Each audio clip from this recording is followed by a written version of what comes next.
Yeah, I think it's such an important question, but I will It let is. you. I'm just following your lead. Okay. So, hey, it's your Noir Aunties. You know, we up here with these big outlines and this technology, but we are here. Hello, I'm Auntie Day. This is Auntie Love, and we are here to do today the beginning of a process. Perhaps you've heard of Project 2025, or perhaps you haven't in the middle of everything that's going on everywhere around. Well, if you haven't heard about it, you need to because it's going on around you already. Auntie Love and I were just comparing notes about what's already going on in Texas and in Florida. This is already in effect. The difference is Project 2025 is going to bring this to a federal government near you. Well, it doesn't look like so and so's going to win. No, it doesn't matter. It's a playbook, baby. Mm-hmm. So if it Mm-hmm. doesn't happen in this go around, you still need to know what's in it because your state governor may just institute it. And then sooner or later, if we don't pay attention, the whole federal government will take this up. So we're going to break down this over 3 weeks.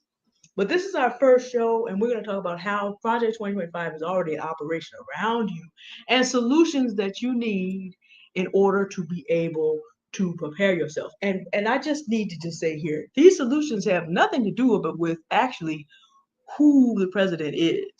If you Mm-hmm. pay enough attention to the history of Joe Biden, and that now voting for him is not the solution.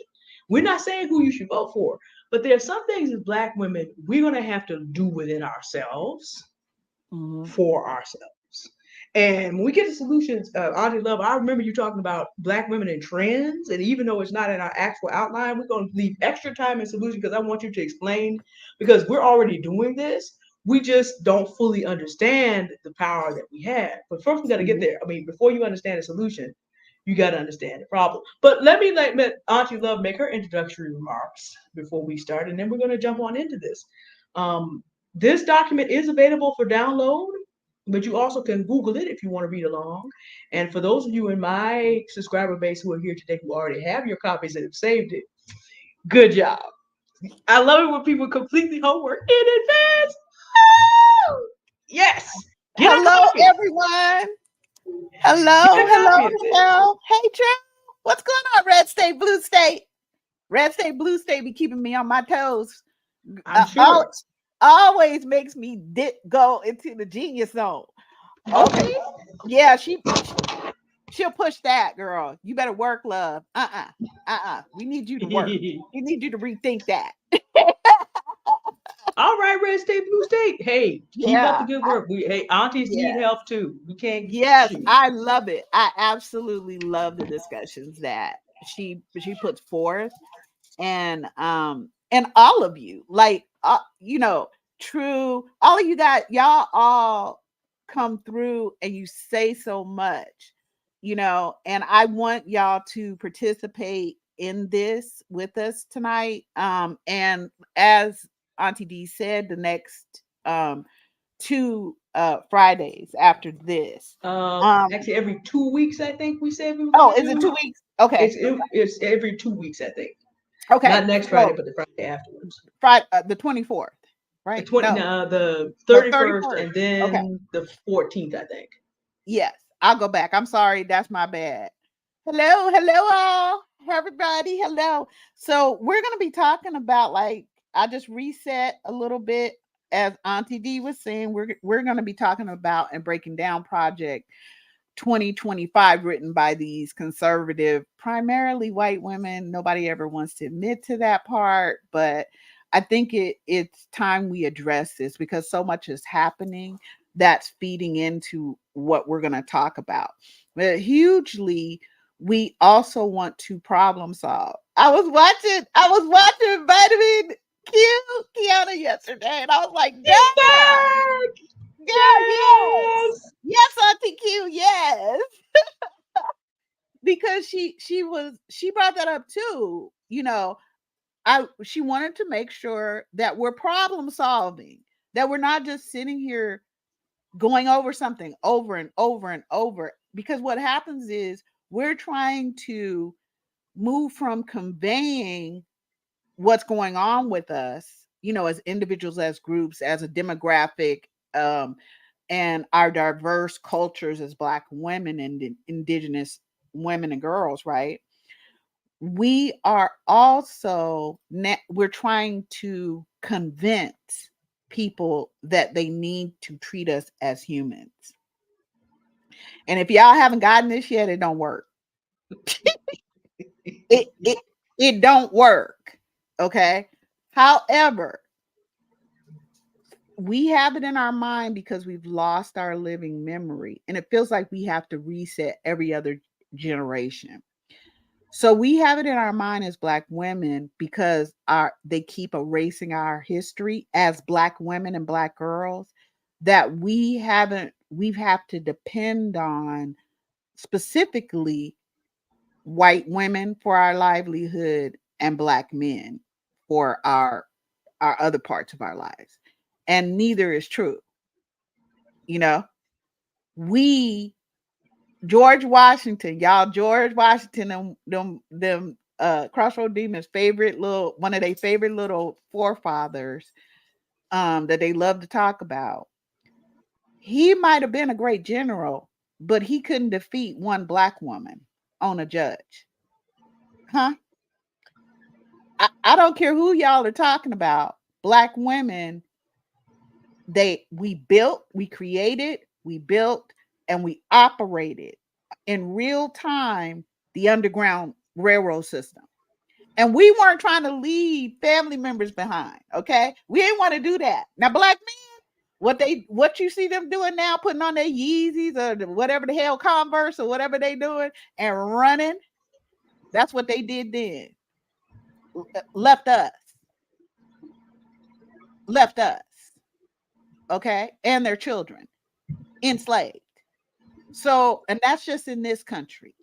So I want us to be very clear about that. They were never doing all of whatever they've made up for us to believe next. We are very powerful. We are very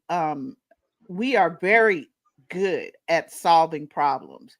You are the reason, Black women, you and Black girls and Indigenous women and girls are the reason that we have civil rights.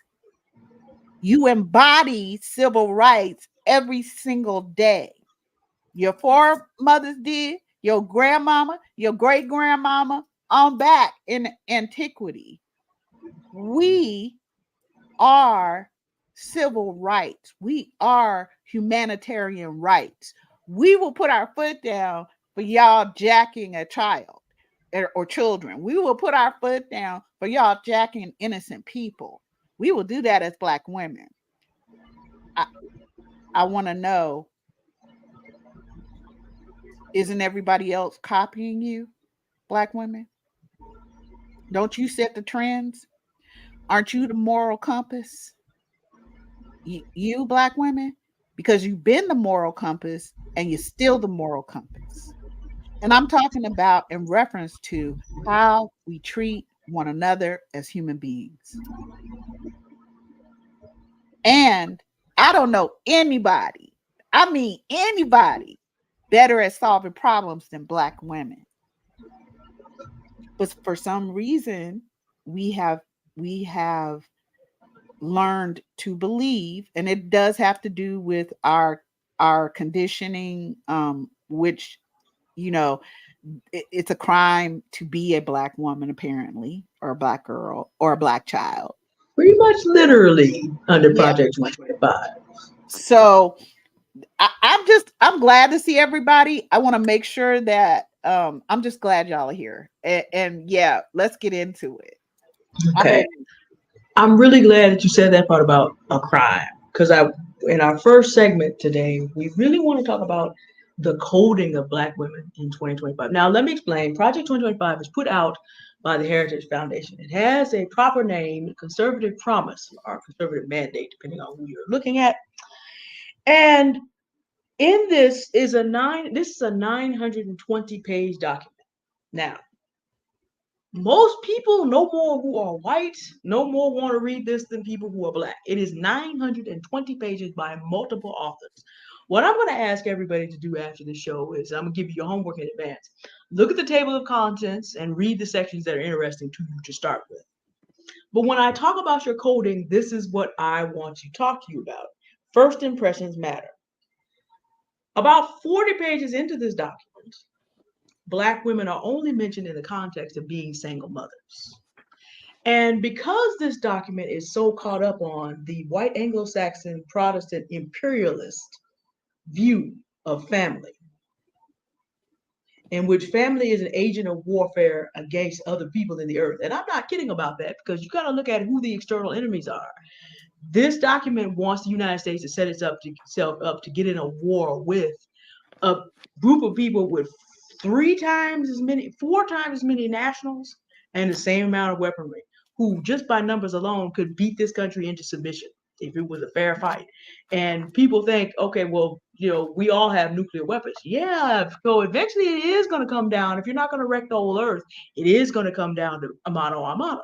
So they are looking to whip up a fight with China. Mm-hmm. And to their idea, the nuclear Christian family is the main weapon. And of course, since Black people are encoded as savages that had to be conquered for the welfare of the earth, and since Black women give birth to these savages, we're excluded. Never mind that the greatest Christianity that has ever been practiced in this continent has been practiced most faithfully by Black women. As Conti Love said, we are the conscience whereby people were reminded. It took Black women to have to face down the segregationists and have Black girls going to school. It took Black women to come out and talk about, you all are supposed to be Christians and you killed my baby Emmett.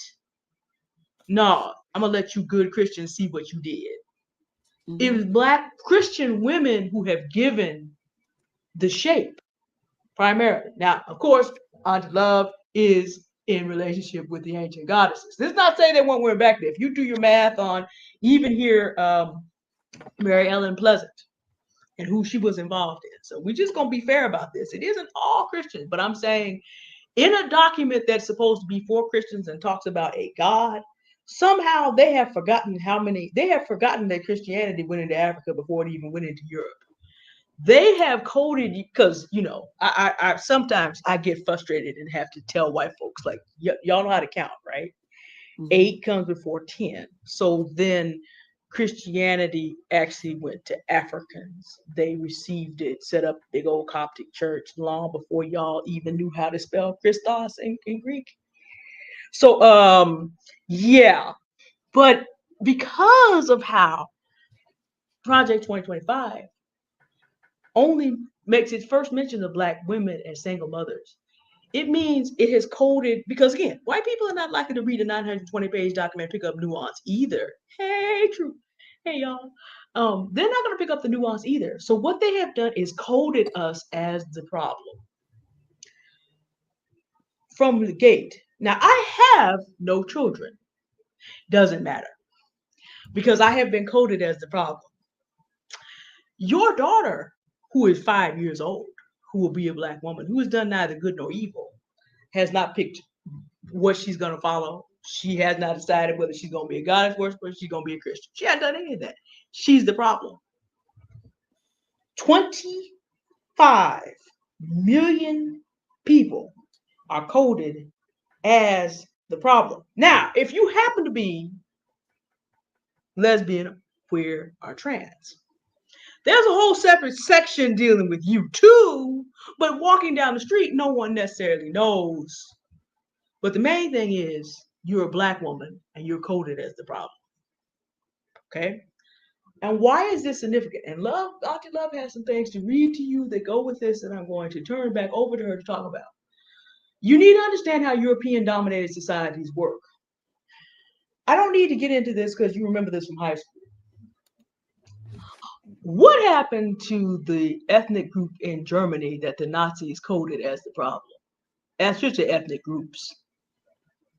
Well, they put forth a final solution, which is why y'all need to stay to the end. We're going to try to keep it in 3 hours today. Stay to the end and pick up some solutions for yourself. Because, again, European-dominated societies, once they've coded a group as a problem, refer to your studies in World War II and the decade before that. This is also why you need to pay attention to Project 2025. The Nazis tried in 2024 and failed. They tried in 2028 and failed. They succeeded in 1932. What year is this? 2024. There'll be another election in 2028. and there'll be another election in 2032. You need to know what's going on so that you do not end up being repeating history. But you know what? We don't have to get on the Germans. At least they denazified. Mm-hmm. At least they repented. The United States ain't repented nothing. If you're not sure, Auntie Love has mentioned our indigenous women and girls. What happens in the Americas when a whole group of people is coded as the problem? If you can find an indigenous woman to ask. See, we don't have to go that far. We have people who are writing letters to the California legislature right now. And Auntie Love corrected me on this. I said, they got sisters and mothers and wives and daughters who are accounting for that maternal mortality rate. She's like, you don't know if a white woman didn't write that. I'm like, ugh. I stand corrected. Talking about how Black women and children being injured and killed in maternal situations is God's will. I told y'all that the God in 2025 is not any God worth worshiping. I told y'all that, right? They're out there writing this letter. I did this show. It's about 3 shows back. Anybody interested in it, I'll drop it in the chat before the end of this video. I showed you from the San Francisco Post the headline, and it has a quote from what people said. So already we have people attempting to do this. Now, here's the deal. We ain't got to ask nobody. It's not just I'm the daughter of a preacher, so I can do this. No. Auntie Love got data for you. These people are already out there killing us. And again, you don't have to be a single mother. All of us are going to be in a medical institution somewhere. And Auntie Love, take it away. Who makes a lot of the maternal mortality? Who makes the policies and who are in the hospitals? You are a nurse. So you are like a ground zero. Who's making the policies? Who's in administration? Who are the primary numbers of nurses? So if we have a mortality rate that's 4 times higher than white women, who's responsible for that? Well, white women write those policies for the hospital. I'm talking about individual white women who work in the hospital or nursing care homes, or what we call JACO, which is a licensing part, or OSHA or whatever. It's primarily white women working in those areas. Primarily white women work in education, whether you're talking K through 12. And we've gone over these numbers before, but I'll say it again. White women are 84% of the teachers across the United States, but less than 50% of the children that go to K through 12 are white. So I remember being bused because I'm of an age. And we were sent to Pinole. Oh yeah, okay. San Francisco Bay Area, gotcha. Yeah, and at the time, Pinole was white, like white KKK. Mostly is actually. Yeah. So we were in the Bay Area, Richmond. I grew up in Richmond. So once I moved to California with my parents, so. Richmond, we got bussed up there. We got spit on. We got everything under the sun. You name it, we got it. Okay, as Black kids, we all grouped together, because it wasn't just they taking the yellow bus and bringing us. Really, back then we were on the regular city bus. Okay, but they were integrate. We were the next group of integration. Okay, after civil rights had passed. So this would have been in the 70s and 80s. Okay. But we were that Generation X everybody's talking about. Okay. Well, the Black girls in that generation, that was us. Now, we were also the first to literally, when we went to school, we would actually fight white people, white kids. Okay. We're the first that did that, because as a Black person, you could never put your hands on somebody white, girl. I don't care what grade you was in. That was a death sentence for you and your mama. That's how it was. But, we're often called feral. We had to be. Because once you got on that bus and then you got over to the school where it's primarily white women telling you ain't shit and you never will be. Okay. And why are you looking at me like that? Girl, I'm not looking at you. I'm in the 4th grade. I'm just trying to get my lesson here. Oh, then call your mama talking about, oh, I think she's staring at me too much. That's how petty. And we got abused at school from the kids, from white teachers, primarily white women, and our parents when we got home. Because I know you didn't have them white people call our job. They just came out of Jim Crow. So the fear and the intimidation is still there for my parents or the parent. You know what I'm saying? It's still there. It's very real. What white women can cause to have happened to you. So we understand that. We do. But I'm telling you, why are they 84% of the people teaching our children? Why are they 74% of the people who are who dominate healthcare? From being nurses or whatever, from in the go to your doctor office, who you see it most of the time, okay? From the doctor's offices, the hospitals, the nursing care homes, all of it, to the policymakers on in the CDC, the policymakers of wherever, okay? And the specific policies for individual facilities. So individual hospitals and whatever are usually administrated by white women. They're not usually the CEO. The face of it will be a white male, Asian male, something like that. But the people who do all the work, just like for the Catholics, the nuns were the ones who terrorized Native American children, beat the hell out of them, mutilated them, and murked them. Why is it we never talk about these things? Because this is a behavioral pattern and it hasn't changed. Why don't we ever talk about these things? What are we afraid of? Because that's really what I want to get to for us as Black women. We will not stand toe to toe with these women like we did their men. We won't. And I don't get it. Because it's really simple to me, But again, I was in that era of the first Black kids who went to schools with white kids who whooped their tail. Because you couldn't get the N word out before I'm hitting you in the mouth. Okay? And you damn sure aren't putting your hands on me and thinking you walking away from that shit. That's not how that goes.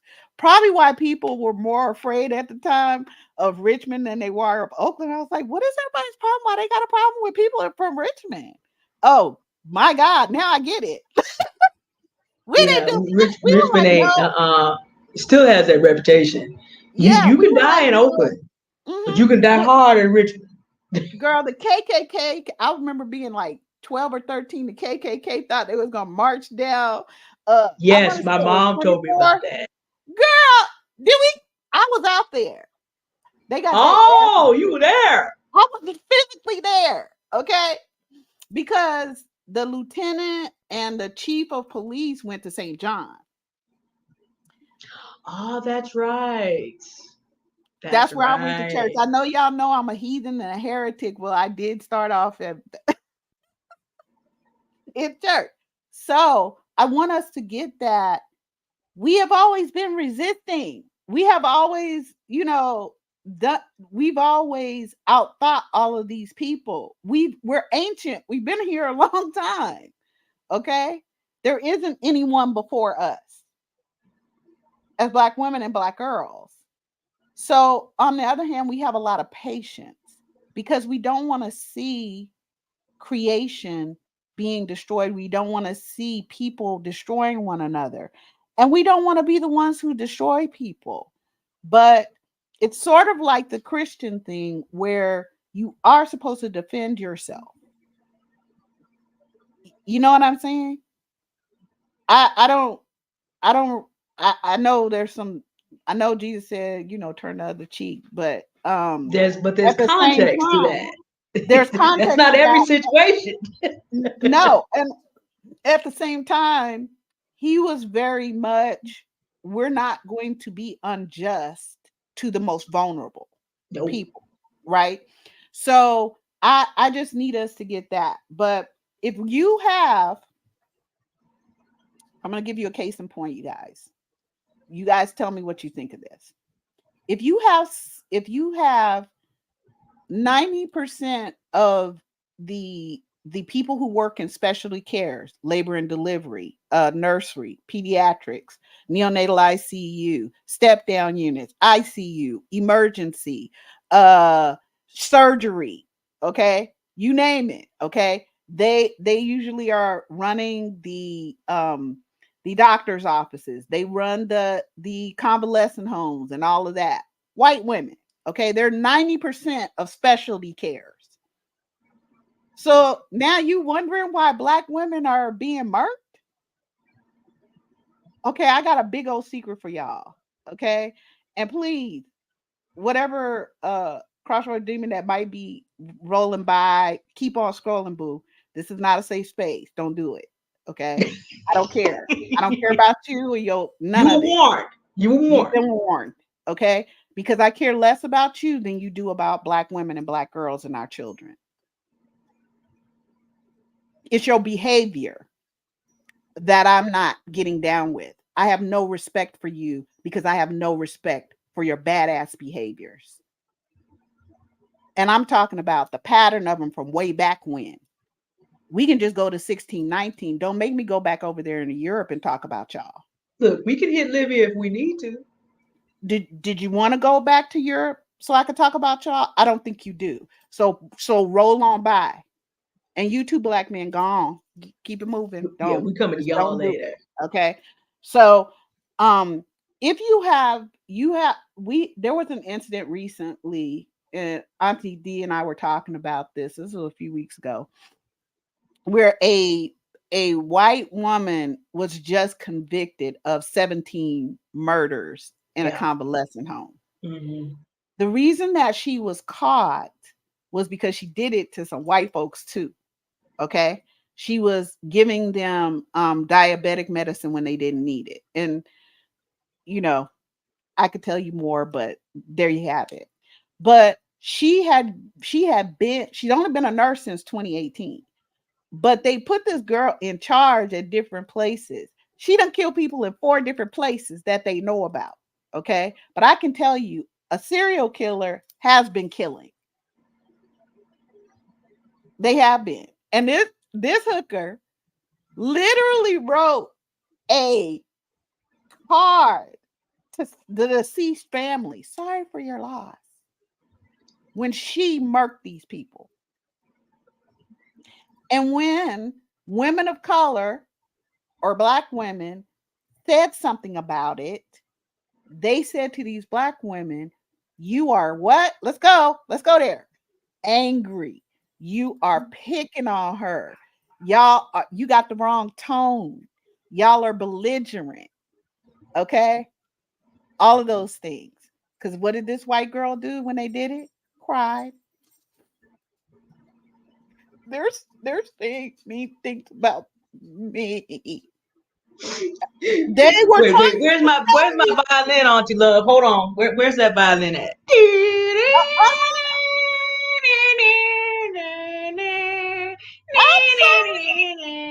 I'm sorry.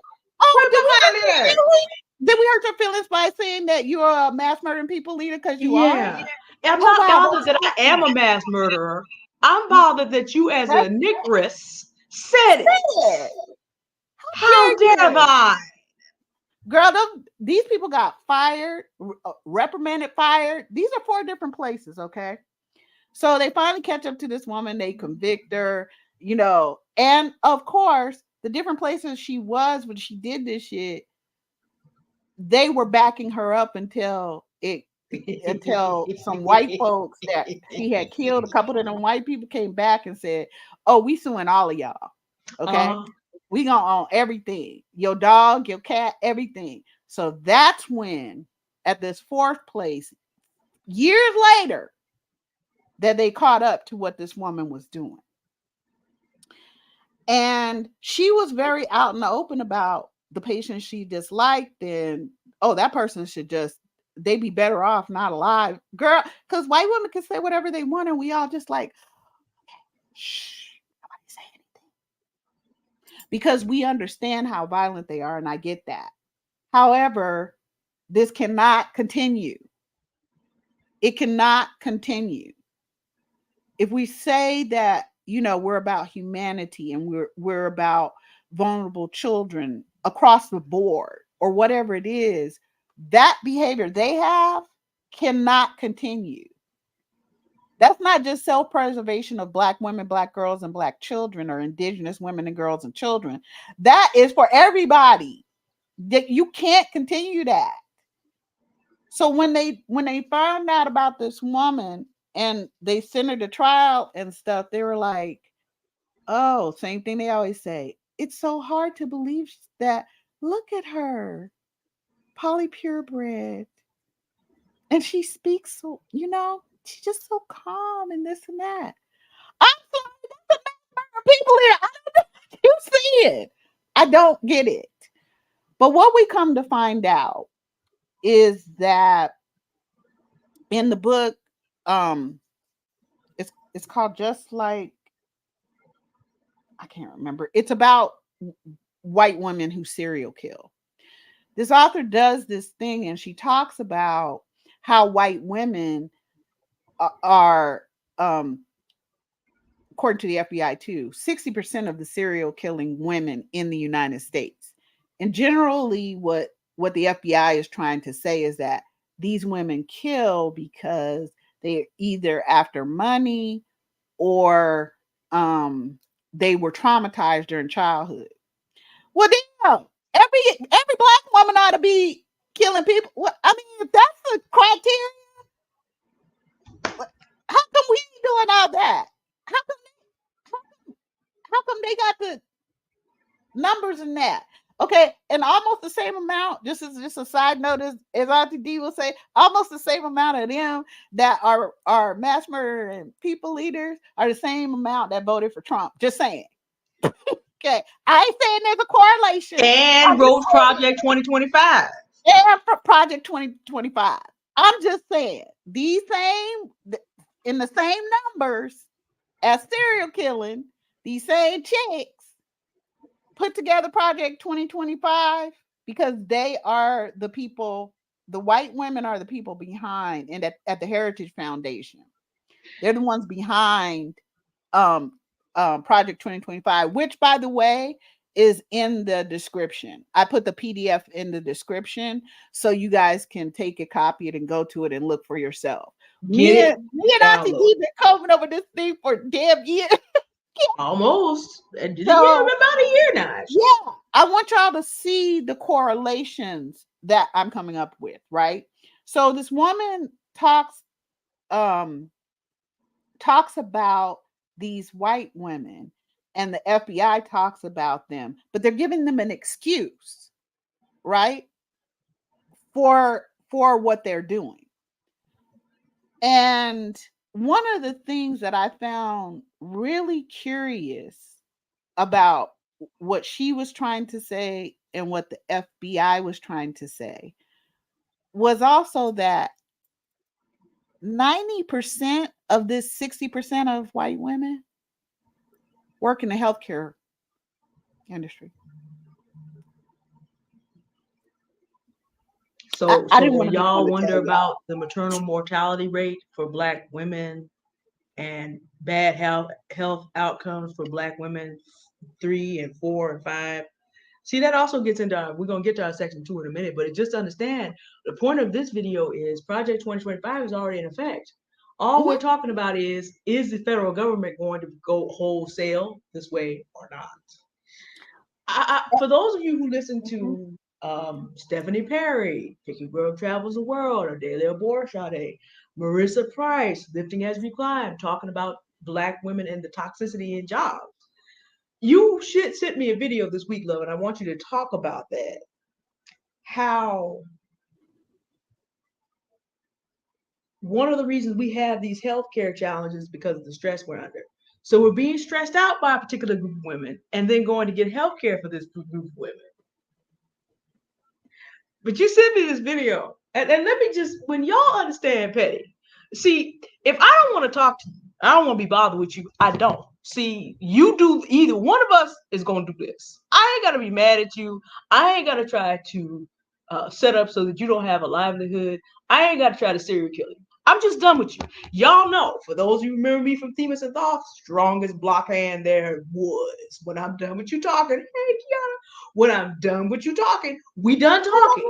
I don't got to hurt you. I ain't gonna follow you home. We ain't gonna do nothing else.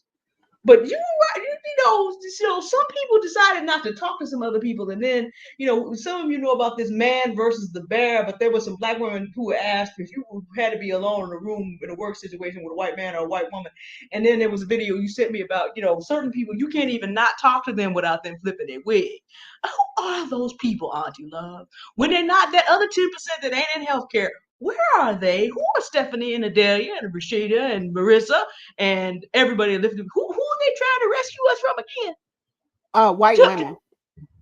I'ma just say it because I know. Listen, I try to get this PSA when I'm on TikTok. Listen, y'all, this is for educational purposes or some blah blah blah blah blah yada yada. And you probably should never do any of the things that I allegedly ever did, will do, and am currently doing. I'm just saying, you know. So allegedly. So, yeah, allegedly. So like, you know, I understand that we don't call white women out because we're afraid. I understand. I don't really get why we're afraid. Not because they haven't done stuff to make sure we're afraid. That's not it. They have. They've done plenty, right? But I don't.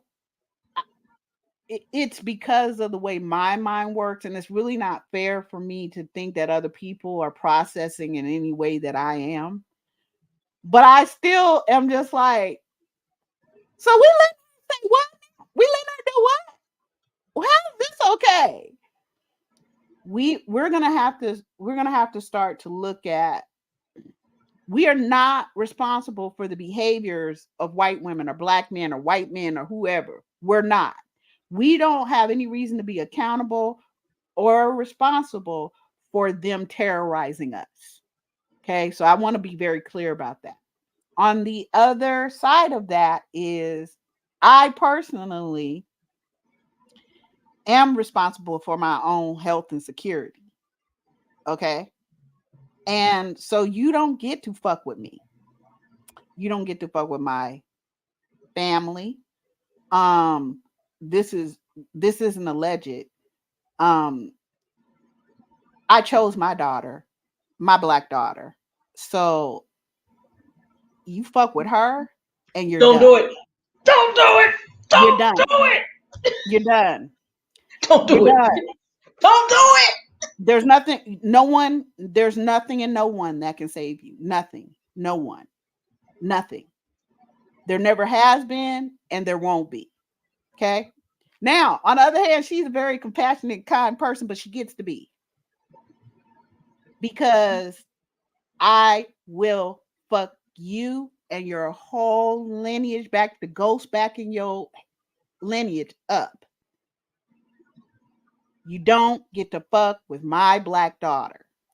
Now, I ain't saying that's where all black women are or, you know, whatever. And I got it. It's okay. I understand. And we also, in taking responsibility for our own safety and security. Yes, I'm married. Yes, I have a husband. Big fucking whoop. Okay, great. No offense to him or nothing, but I'm saying he can't be in the same place that I am at the same time. That's just scientifically, it's a physics thing.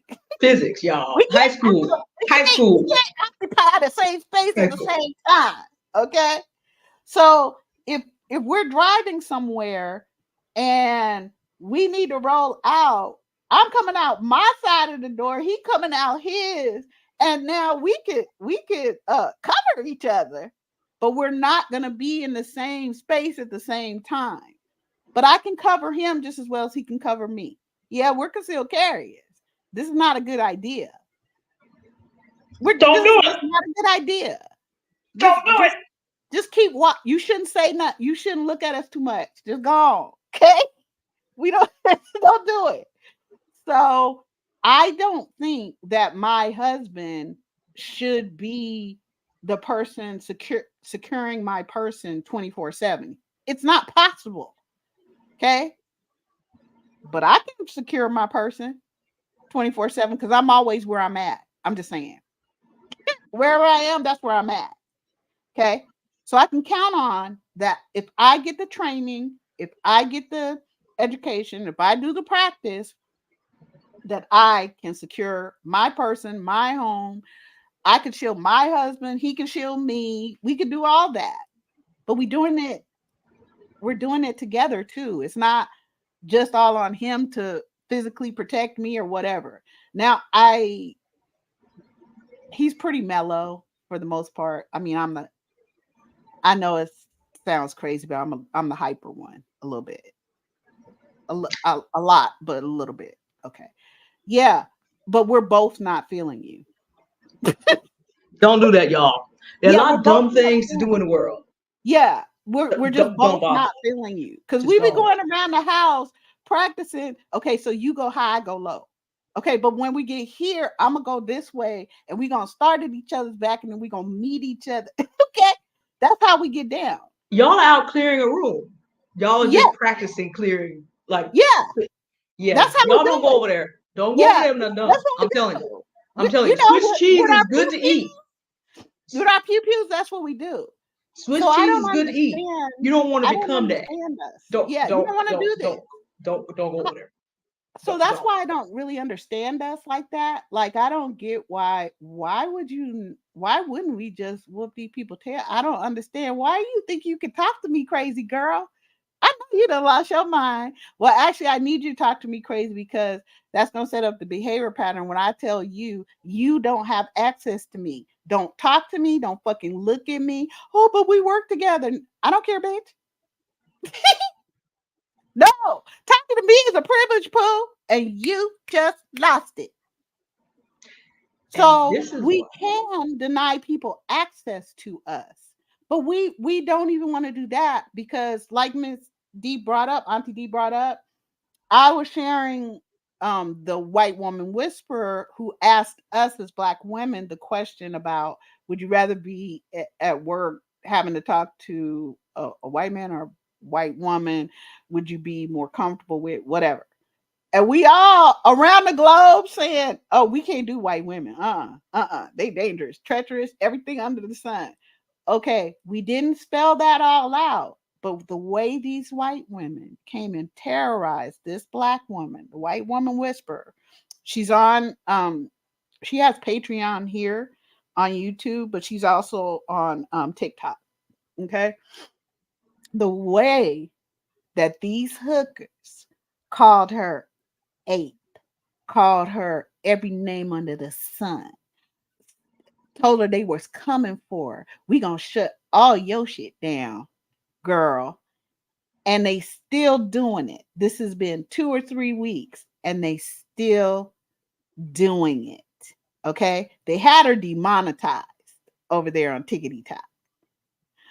But that she couldn't even ask Black women a question. All these Black women out, it ain't her fault that we all went in there white. Oh, just take white women off of that list. We'll never. And when Stephanie Perry, when Marissa Price, they're primarily talking about the behaviors of white women when it comes to being targeted at a job as Black women. And the stuff that they do to us, we're all saying the same thing. Now, how are we all saying the same thing from around the globe? Oh, because Black women are starting to tell their stories. Oh, well, this white woman did this to me. This white Jessie Woo is just Shout out to Jessie Woo. talking about a couple of things that happened to her by white women. Okay. So we all know this. Most of us are experiencing it. And it pisses me off that here I am, 56 going on 57, and the younger ones of you are still experiencing the same damn thing I did. Oh no, I haven't done my job well. I haven't Which is done why my we job out well. here today. Which is why we Yeah, out here today. I have not done my job well because y'all, as Black women who are younger than me and Black girls, should never have to experience any of what I did ever. And that's where it comes into me as Black women, that we're going to have to take the time to really sit down and pick these things apart. Let me tell y'all something. If I hear one more person talk about damn Princella and that other child or whatever, Miss I Parker. don't care. Level Up Single Mom broke that down real well. Yeah, she broke that down so well. She put Level Up Single Mom, put that, she put us on, she put us straight. She held us all accountable for She our behavior straightened us. online. Okay. Because, okay, some of you have a problem with this girl. Okay. Some of you, of course you do. She has done some things that are not cool, allegedly. I don't know her like that. And I'm not spending a bunch of time on her because she is not she is not she, she has no systemic power within just herself, right? And a bunch of people who are mad at her now were following her and singing her praises. But she sounds just like a Black man to me in the beginning. But that was me. I was like, oh, it just must be in my head.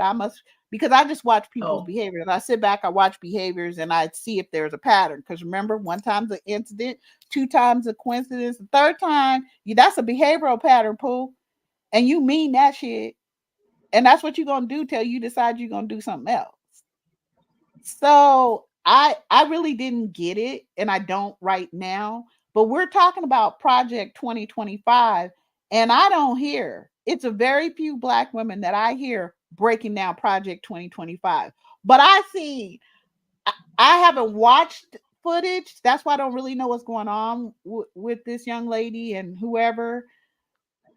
But I have seen people come across the feed 5 hours on her, 7 hours on her, 3 hours on her, 4 hours on her. I'm like, well, God dang. But none of us are going to sit here and break down Project 2025. Like, I'm gonna put this out there for those of you who hang out with Themis and Thoth and stuff. Dude's a smart man, whatever. I've yet to hear him break down Project 2025. That has a direct effect on you as Black women, all of you who are following him. He is a lawyer. If anybody can break down and debate about it, it's him. He's very good at debate. If he changed it, I know he's hyper into Sinji or whatever, good for them. But if he was to look at, I wonder if the Black women who follow him would then look at it. Because me and Miss D saying something, when it's Level Up Single Mom, when it's the White Woman Whisper, when it's whoever, we're not trying to hear it, and we're not trying to spend time on this. We will literally say to another Black woman, you just want too much. But you'll spend all this time on Princella and whoever, but not on Project 2025, which directly affects you and your children. Now, not just in 2025, not January 1st, 2025. Now. Today, I don't get it. I need y'all to help me out here because I'm lost. I'm lost. So if y'all are friends with Dude and the whole group over there, why don't y'all go over Project 2025? I'd love to see it. I'd love to see it and be real about it. So let me just say this. I'm gonna read to you just this one page, okay, that Auntie D was talking about. And I'm only going to read to you my highlighted. I don't know if you can see here. Yeah, My we can see the highlighted. colors. We can see the This colors. is the shit. This is what me and this deep. We be over here highlighting all this stuff. Now, this is for Project 2025. This is on what they're calling page 4. There's a lot of intro to it. That's why this is on page 4, but it's really what, page 32, literally, Yeah, or it's something like depending on how your reader, because it's about 40 pages, but it depends on how your reader reads it. Okay. So it says promise number 1. This is the Heritage Foundation and they groupies and they white women's and everybody and white boys. That Stephen Miller with the weird head and how Bannon is gonna be doing this in the next administration of If he doesn't whoever. end up in jail, Okay. when after he get out of jail, though, because Uh-huh. they just about smashed him, but Yeah. go on. So they say promise number 1 is to restore the family as the centerpiece of American life and protect our children. The next conservative president must get to work pursuing the true priority of politics, the well being of the American family. In many ways, the entire point of centralizing political power is to subvert the family. Its purpose is to replace people's natural loves and loyalty with unnatural ones. Now, I'm going to just get to this part. Today, the American family is in crisis. 40% of all children are born to unmarried mothers, including more than 70% of Black children. There's no government program that can replace the hole in a child's soul cut out by the absence of a father. Fatherlessness is one of the principal sources of American poverty, crime, mental illness, teen suicide, substance abuse, rejection of church, and high school dropouts. So many of the problems government programs are designed to solve but can't are ultimately problems created by the crisis of marriage and the family. The world has never been a thriving, healthy, free, and prosperous society where most children grow up without their married parents. If current trends continue, we are heading toward social implosion. So hold And on a second. wait, Let me go tell ahead. y'all. There's Let me more, tell y'all. because the So, children have been coded as the problem too. There. uh-huh. So oh, by the way, later we'll get to what their solution is, which is, I'll just say it now, that they want to make sure that we leave these poor fathers alone as far as it comes to them paying for their children. In fact, they want single um because see when they said specifically Black children, they're talking about single Black mothers. Well, so Latino women aren't single, white women aren't single and mothers. So and so ain't single. There's no Asian single mothers. No, okay, we only talking about Black people. Why we only talking about? So what they're gonna end up saying around page 400 and something. I think it's like 450 or something. Is that the solution to this is to bring the fathers back into the household. You ain't getting child support. You ain't getting away from them. We don't care if they beat your tail. We don't care if they beat your children's tail. We don't care what they do to you. We don't care about none of that. You are no longer going to get um, welfare to work or whatever. The only time we're going to give money is to families with the father in the home. Now, so we're talking about abusive men because they're also telling you in this document that you cannot have any type of abortion ever. You can't have, they're going to do away with the birth control pill, definitely the plan B, but they're going to do away with birth control and all of that. And you are going to have to go back and go through whoever the man of your home is. But in order for you to get any type of substitute, this and that, you got to have that a man there. And oh, if you're an 11-year-old, no matter who you are, they don't care if it's their own kids. Okay.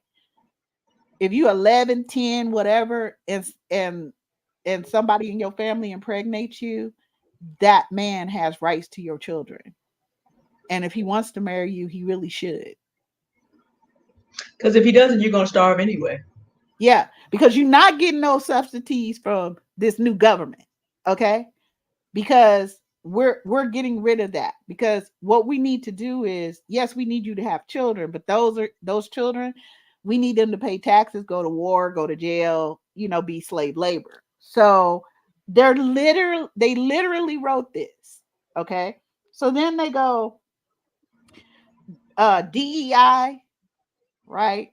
Diversity, equity, and inclusion for those Mhm. that need to know the acronym there.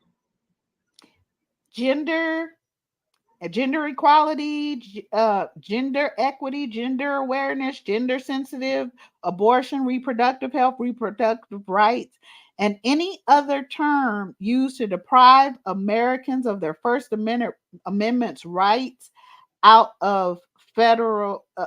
Out of every federal rule, agency regulation, contract, grant, regulation, and piece of legislation that exists. They're changing that.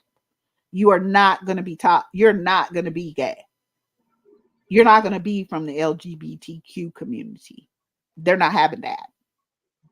And you're also not going to be going around here talking about your blackness and that Black Lives Matter, any such nonsense. Because we as Black women and the LGBT community too, we're the ones who are causing this crisis of family. Okay? We are the problem. And There it is. they have how they plan to fix it. I already told you that. So Now, okay, Miss D. that goes right into our section 2. What you need to understand is already in operation. Most African Americans live in the South. Many states are already using this playbook. Texas and Florida essentially are already doing this whole thing where we'll give you money for having that dad there. We don't really care what he's like and what he's doing and whether or not he has grandchildren that are also his children. Texas will give you money to have children inside your marriage up to your 10th child. It's cute for the men. It's a good way to make. But you know what happens when a woman has 10 children? Well, our foreparents do that. Yeah, life expectancy was a lot shorter then too. And see, back then we had midwives. We weren't going to hospitals where we already covered that. Do you need me to reiterate what Auntie Love said about who's responsible for 4 times as many Black women and children dying? See, we didn't have that then. What you need to understand, the people who want Project 2025 are already in power. What we're really talking about is, okay, the federal government already isn't doing a great job defending us. And let me explain this to you, because I mentioned this already. We're not saying who you should vote for in the next election, necessarily. Why? Because Joe Biden is the student of people who were the originals on this. See, when Jesse Helms and Strom Thurmond were young men, Proverbs 2025 was the law of land in most fair areas. They wanted to get Auntie Love off that bus. Joe Biden went hard to try to stop her from being able to have a better education. Joe Biden thinks that he can snatch your blackness if you don't vote for him. So we're not talking about, that's true, Steve. I'm just saying. We're Hey, not train talking back. about, we're not talking about Republicans or Democrats. Because if you do your history and you look at what women are doing, I grew up in California. The worst women that I encountered were white liberal women in colleges. Because I wasn't of a mind to, I noticed that they treated me like a property.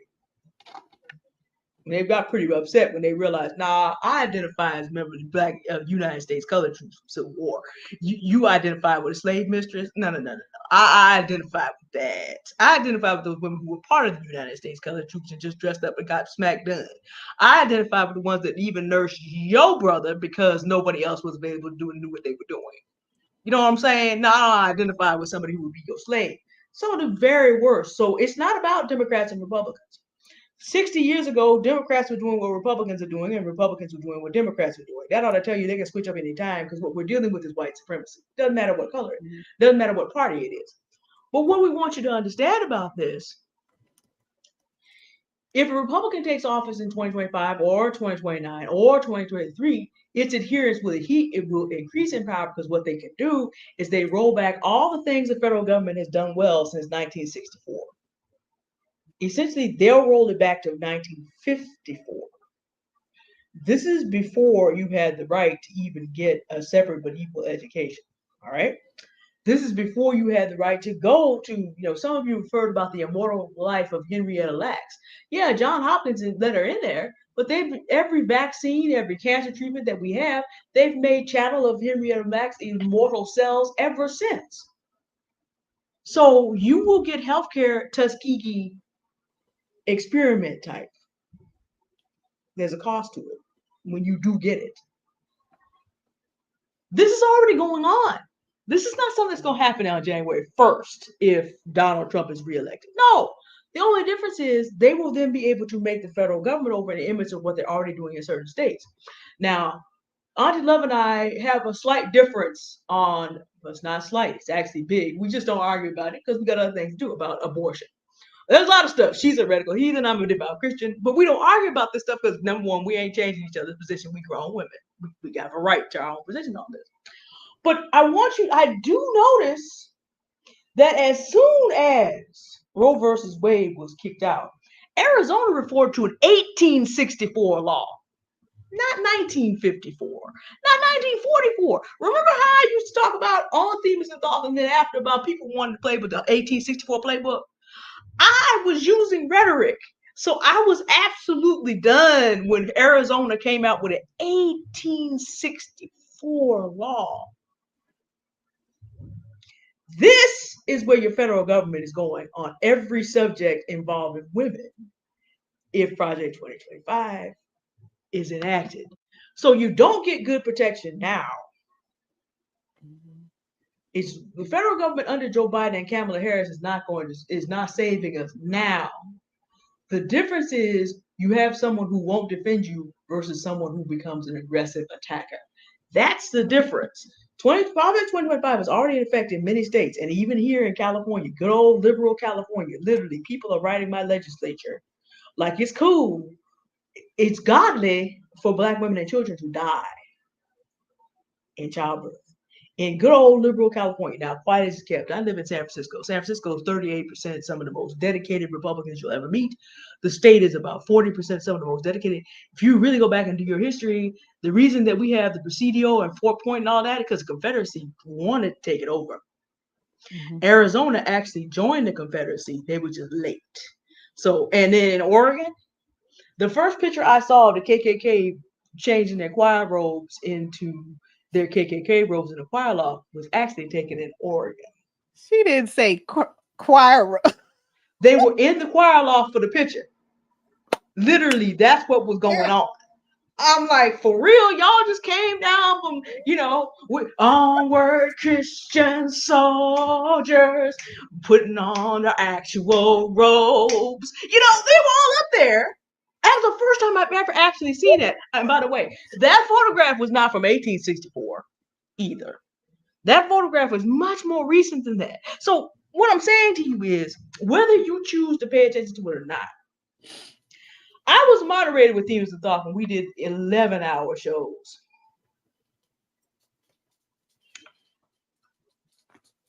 Whether you choose, whatever, look, you're grown, right? We grown, right? We grown.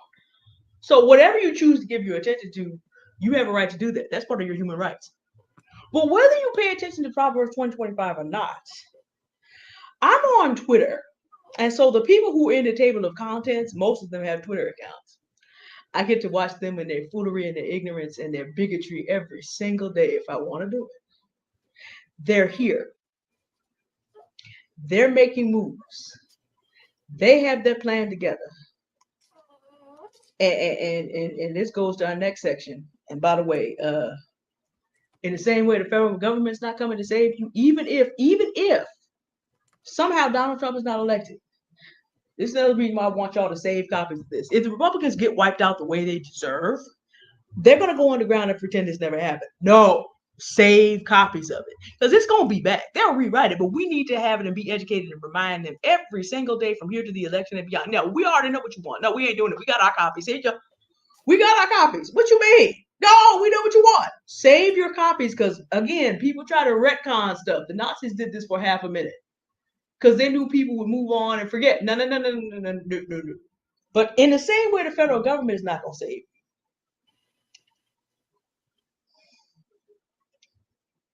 I'm going to need y'all to stop thinking black men are going to. That's our next section. Now, my approach to this, now, Auntie Love already told you, I'm going to be as gentle as it can be done. See, I believe in the redemption. But see, if you don't want to be redeemed, then I got to turn you over to the heretical heathen. You know what I'm saying? I'm trying to get you into heaven. She says she's on the committee where you going instead. So I'm just telling you. She already told you. Oh, no, you can't come there. No. But she got other plans for you. I allegedly heard about a spit and some skinning, but I'm just saying. Yeah. So I'm gonna give it to you gentle, because as a Christian, I got the lake of fire is open for you also. We got spots. You read your Bible real carefully. There's Tartarus and there's Haiti. There's spots for you. But I'm gonna try to help you here, gentlemen. But see, if you don't want to be helped, then I'll put you over here. Okay, so just understand, this is not a safe space, but I'm gonna be as nice to you as can be done on this show. And then we're gonna talk about where these, the same way we talked about who's responsible for black women's maternal mortality. Then we gotta talk about these black femicide numbers and why black women who think that black men in mass are gonna save them. No. You set yourself up to die twice. Because see, in reality, black men are pushing the same rhetoric that these white women and the white men who follow behind them are pushing. Because, if it's God's will for you and your children to die, then Brian McKnight is talking the same foolishness because, his kids with his black woman were just the product of sin. Now, I broke that down on my channel. He's a blasphemer. Sin brings forth death, not life. I broke that down. But what I want you to understand is that these men in the manosphere and scanosphere are actually backing up Project 25 program right now. But let me do this the nice way first, as nice as I can make it. See, this is the thing about men. And I speak as someone who has a truly good, honorable black man as a father. Okay? When men want to, they do. So black men own 70% of black businesses. Now, Goldman Sachs knows who they give money to in terms of loans. They're taking 1/3 of all black women available to receive this for free. Goldman Sachs is running this program for 10 years, $10 billion to how does this work? $10,000 for 1 million black women in business. Black women have 30% of all black businesses. Okay, so since we know that, so they're doing 1/3 of the 1/3. Since we know that black men own 70% of the businesses. They also are the highest paid entertainers and athletes. I have an assignment for you. If you live in the black community, go outside and look around. Every church and every institution is doing something that's helping the community as a whole. Who's running it? In communities that have completely fallen apart and are waiting on gentrification, any of that athlete money, entertainer money, business money coming back to rebuild the community? In Detroit, there are blocks you can buy up for $1 per house if you promise to buy them up. I live in a neighborhood where if I was to look out my window right now, I remember what it was like when black men were the ones out here primarily selling drugs and shooting one another. It took other groups of men about 5 years max to clean that up. So see, this thing, if they wanted to, they would. This is what I want you to understand. The nice way of saying this, and then we're going to get into the nasty way, but the nice way of saying this is men accomplish what they want to accomplish. So if you're living in a community that's a black community that's not being run well, if you remember living in one that fell apart and you had to move somewhere else, Flint, Michigan comes to mind, and so does that one county where they can't get fresh drinking water right now. If black men lived up to their billing, if they wanted to, they would. Evidence on the ground suggests that they don't want to. And here's what you can't do. You cannot make any group of human beings do what they don't want to do. This is not to say that there are not men like my father still out there. And like my pastor likes to say, you know, if you're a black man, God only lets you live to get old if you actually do the right thing.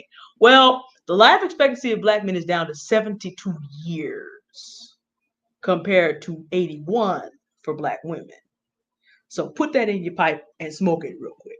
That number is sliding downwards thanks to men like Kevin Samuels having left here at age 53, so he's pulling the numbers down. Uh, a couple of those manosphere men, they messing with the numbers for black men. Those numbers are coming down. But remember, Pastor Keith said, God's not going to let you get here if you don't uphold your responsibility. Well, go look around in black communities. If where they are improving, who are the majority of people doing the improvement? And Auntie Love will tell you almost as far back in history, well, actually not even almost, as far back in history as you care to go. She already said, you know, black women are the ones that hold up the humanitarian rights of everybody.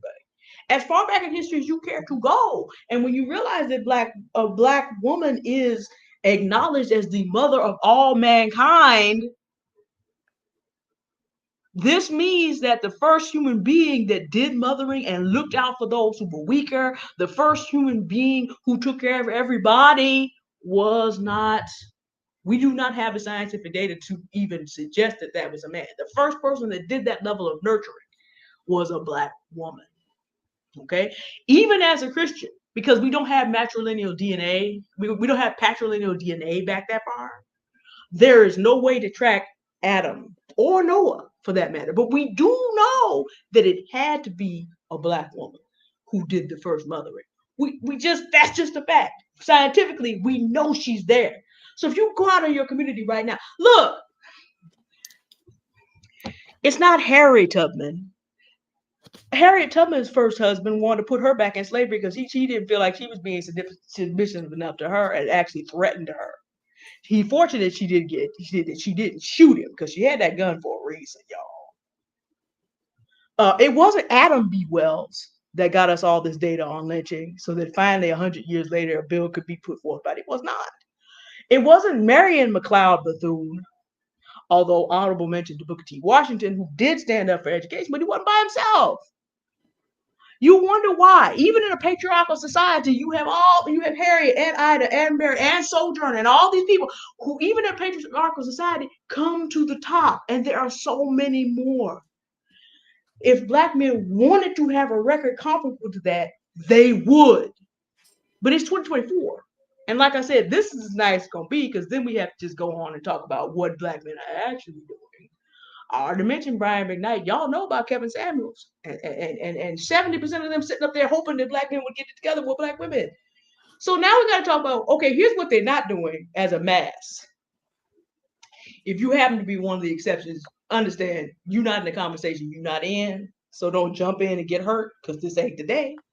But that's not you in the conversation. If you're someone like my dad, God bless you, keep doing what you're doing, by all means. But the mass, if they wanted to do right, they would.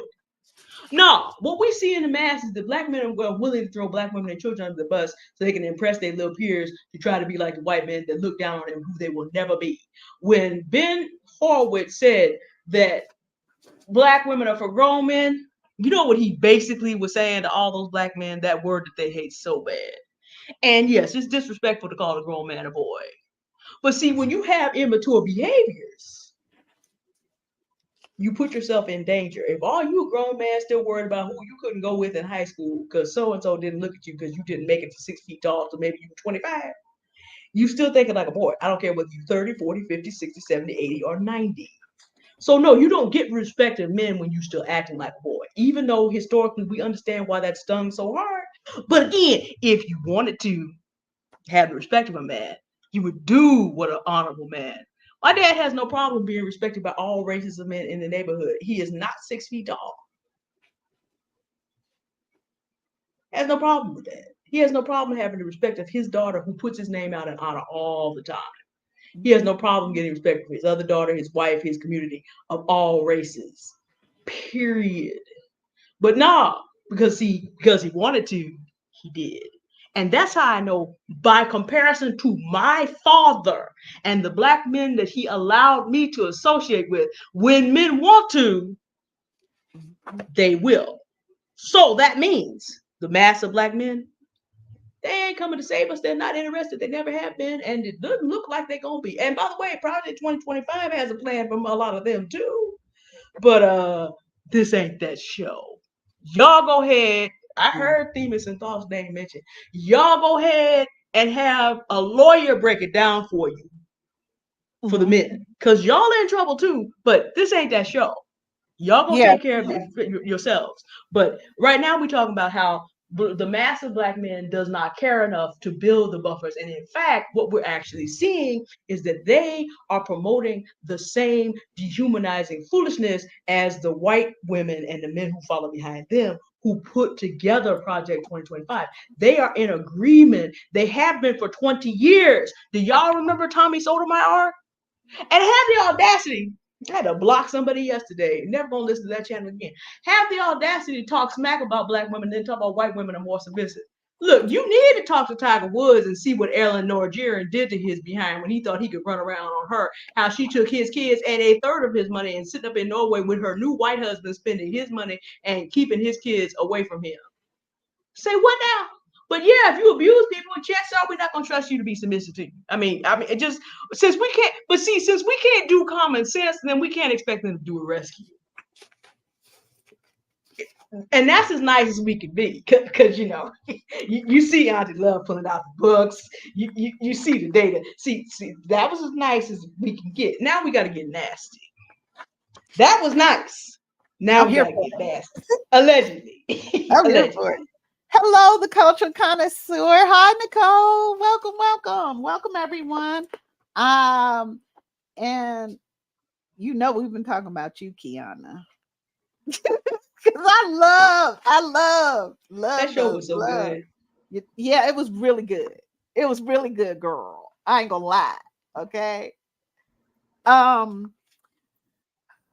Okay. So I think we have to start to I think there's three things, right? I think that what we're responsible for as Black women is our own healing, which we're already doing. A lot of us are starting to get into therapy.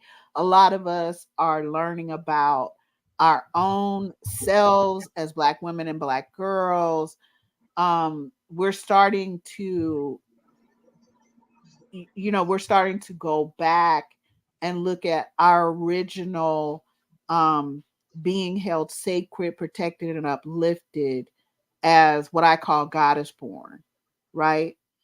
So we are going back, quite a few of us, before Judaism, the Abrahamic religions, Buddhist, whatever.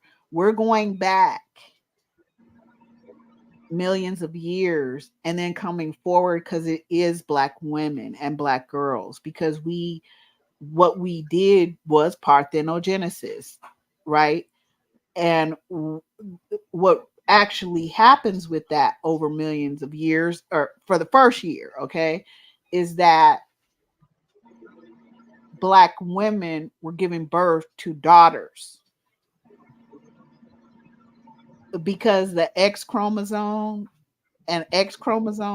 of women is full sets of chromosomes. That's why y'all hear me say, and you can go look at the book, The Female Brain, but that's why y'all will hear me say we have 2,000 to 5,000 more genomes as women than men do, because they have a Y chromosome, which is part of that X is gone. Okay. So they don't have the ability to do what we keep,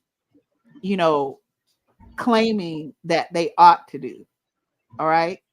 Literally, Black men did not come first. I didn't personally. I'm just saying personally, and those of us who understand the first book of the Black Goddess, or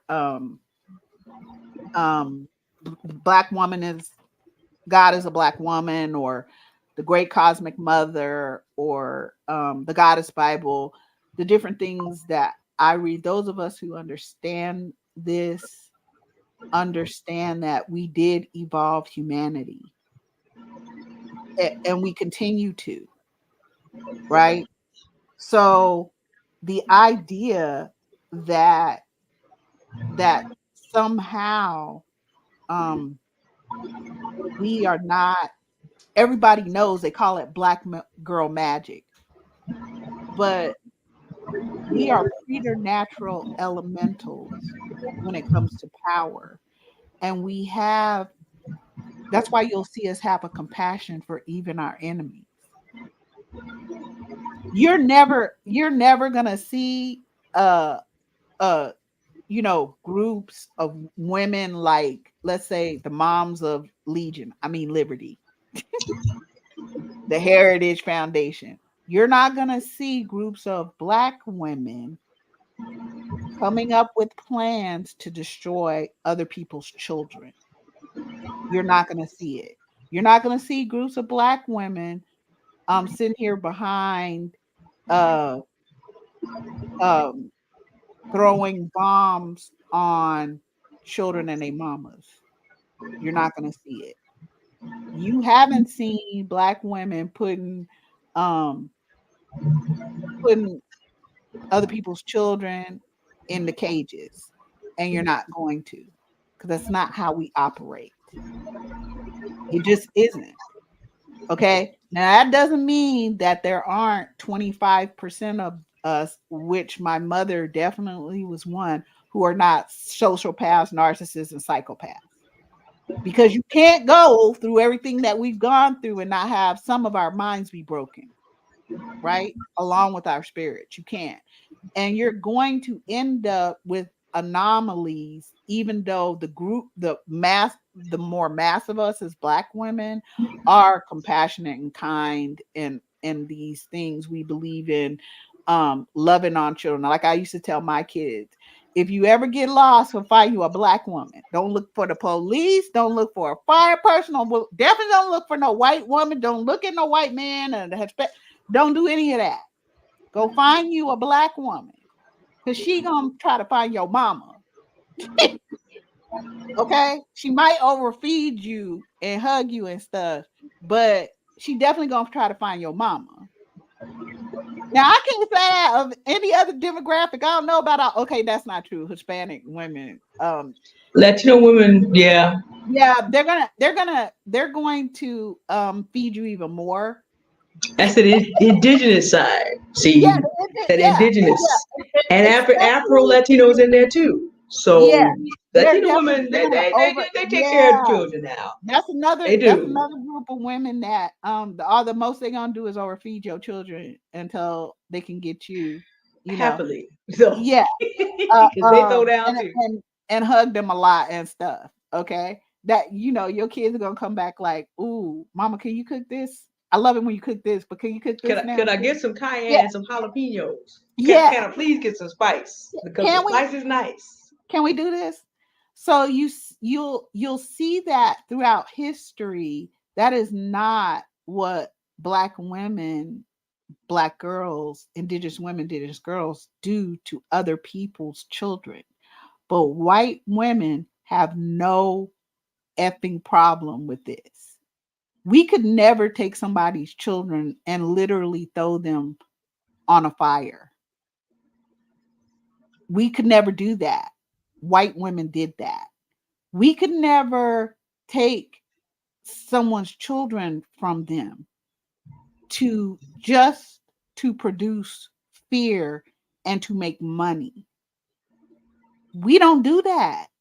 We just don't. As a general matter, Black women don't do that. In fact, And we what do was the the opposite. proportion? And what was the proportion of white women who were slave owners, by the way, according Oh, to um, they were her they were property? her What's the property. proportion? 40, 4 out of 40%, 10, y'all. 40% 40%. of So us were legally owned by white women, separate from their men. They couldn't even own land, girl. They couldn't even vote, but they could own us. And they were fucking violent. They were more violent than their men because they knew how to do just what you see them doing now in the workplace. They knew how to do this all along and they've been doing it.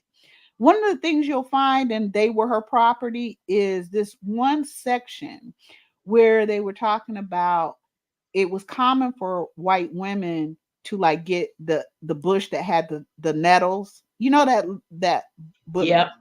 nettles. It's nettles. You know No. what I'm talking about. And beat black women with it because it causes inflammation in your joints. So you're going to have pain for months to years being beat with nettle. But it doesn't look this the whelps don't last. So they could sell you. There were just as many white women at the trading post checking over the bodies of black men and white and black women and black children to buy and sell them. Y'all don't think we only hear about white men. See, that's why I can deal with white men because I already know their violence. We all know that. And we've defeated them before as black women over and over. But we never deal with the insidious behaviors and the bad behaviors of white women. Just like we are the civil rights movement, they are the white supremacy movement. They are the hate movement. If you go look up books about hate, women in hate or whatever, you're going to see a whole bunch of titles with white women on them. And with that, you also have to look at, okay, the black men that want to get with those women. Why is it that the Manosphere replaced their daddy with Miss Pearl? I don't know. That's why. Because we talk about a natural match. Both of these groups of men, both of these groups of people think they should be over the top of and have rights to be cruel toward and have rights to put policy in place to harm black women and children. See, I need y'all to understand. This is a whole nother show on more aunties we have to do because Auntie Love was sharing some things with me this week about interracial marriages. That was really very deep. And I'm not entirely, I have to make sure that I talk to her some more to make sure I understand it so we can be competent. You know, we try not to come out here until we both have understanding. But I can say for certain, because that happened, Miss Pearl, Kevin Samuel has been dust for 2 years as a Mayfield on his way. Oh, and by the way, for the record, gentlemen, just because this is a safe space, let me tell you something. Tell you about how smart black women are. So your friends took Miss Pearlie. Anton Daniels up here talking about baby girl. But when he was having heart pains, who got him to the hospital? His black wife. As far as I know. I don't know. Mm-hmm. Let me tell you something else. All y'all black men just followed Kevin Samuels, but you didn't bother to go find out if he actually completed his divorce with his second wife. So all that money y'all gave him, his second black wife, who left him who kicked him to the curb, had $7 million when he died. She's up to $11 million now. So look at who got that money. Every time y'all watch him spend and spins, that black woman has that money. She got to decide whether or not he was going to be buried or not. So his mother, his daughter, his wife, even Kevin Samuels, the head of the Manosphere, fate ended up being the Latina woman he was with, who was too old, according to him, and too fat. She didn't even go with him to the hospital. His mama found out he had died from the internet. None of the black men around him even bothered to call. So, but these men who treat their own like that are calling Miss Pearly baby girl. Because see, this is what we need you to understand today. There are millions of black men already who are on the same program as these white women we're talking about. They're not going to go to the hospital with you to have their children so you can have some defense. My dad was with my mom when they were giving my mom options to abort me. So my dad backed up my mom like, what now? Mm-hmm. She didn't have to, for those of us who are pro-life, see, this is stuff that we don't want to talk about and we don't want to get involved in. It's like I told a black man that I talked about who he thinks himself. I said, I bet you are for abortion because, y'all are the reason why black women feel like they don't have any other options. because y'all don't go to the hospital and y'all don't take care of business. See, this is the stuff that when Project 2025 writes about abortion, they aren't going to mention the people that are in the homes of any color because they're very patriarchal. But they're not going to talk about how it is that women don't feel like they have options. But in the case of Black women, it's really easy to kill you off if nobody goes to the hospital with you. I really heard Auntie Love. I don't agree with her, but I felt the pain when she said Jesus was not the one that came for me. It was Black women. Now, some of those Black women could have been Christians, but I understood what she said, where the Lord did not have a man available. By the way, that happened in the Bible too. That's why you have women running things even in the Bible. Sometimes you need to read up a little bit more. You had a whole country being attacked and a whole general talking to Deborah about, I'm not going out there unless you go with me. But I think we misunderstand too what pro-choice is. Pro-choice doesn't mean that I personally am going to decide that I'm going to have an abortion. Pro-choice means you have a choice. You can be, you have all options available. Right? No, you can be pro-life, and you can choose to, in whatever case, have an abortion. Both of those are under pro-choice. No, the pro-life is not off the table because you're pro-choice. Pro-choice includes being pro-life. If you as a woman decide that you are going to I have 2 children. Yes. Okay.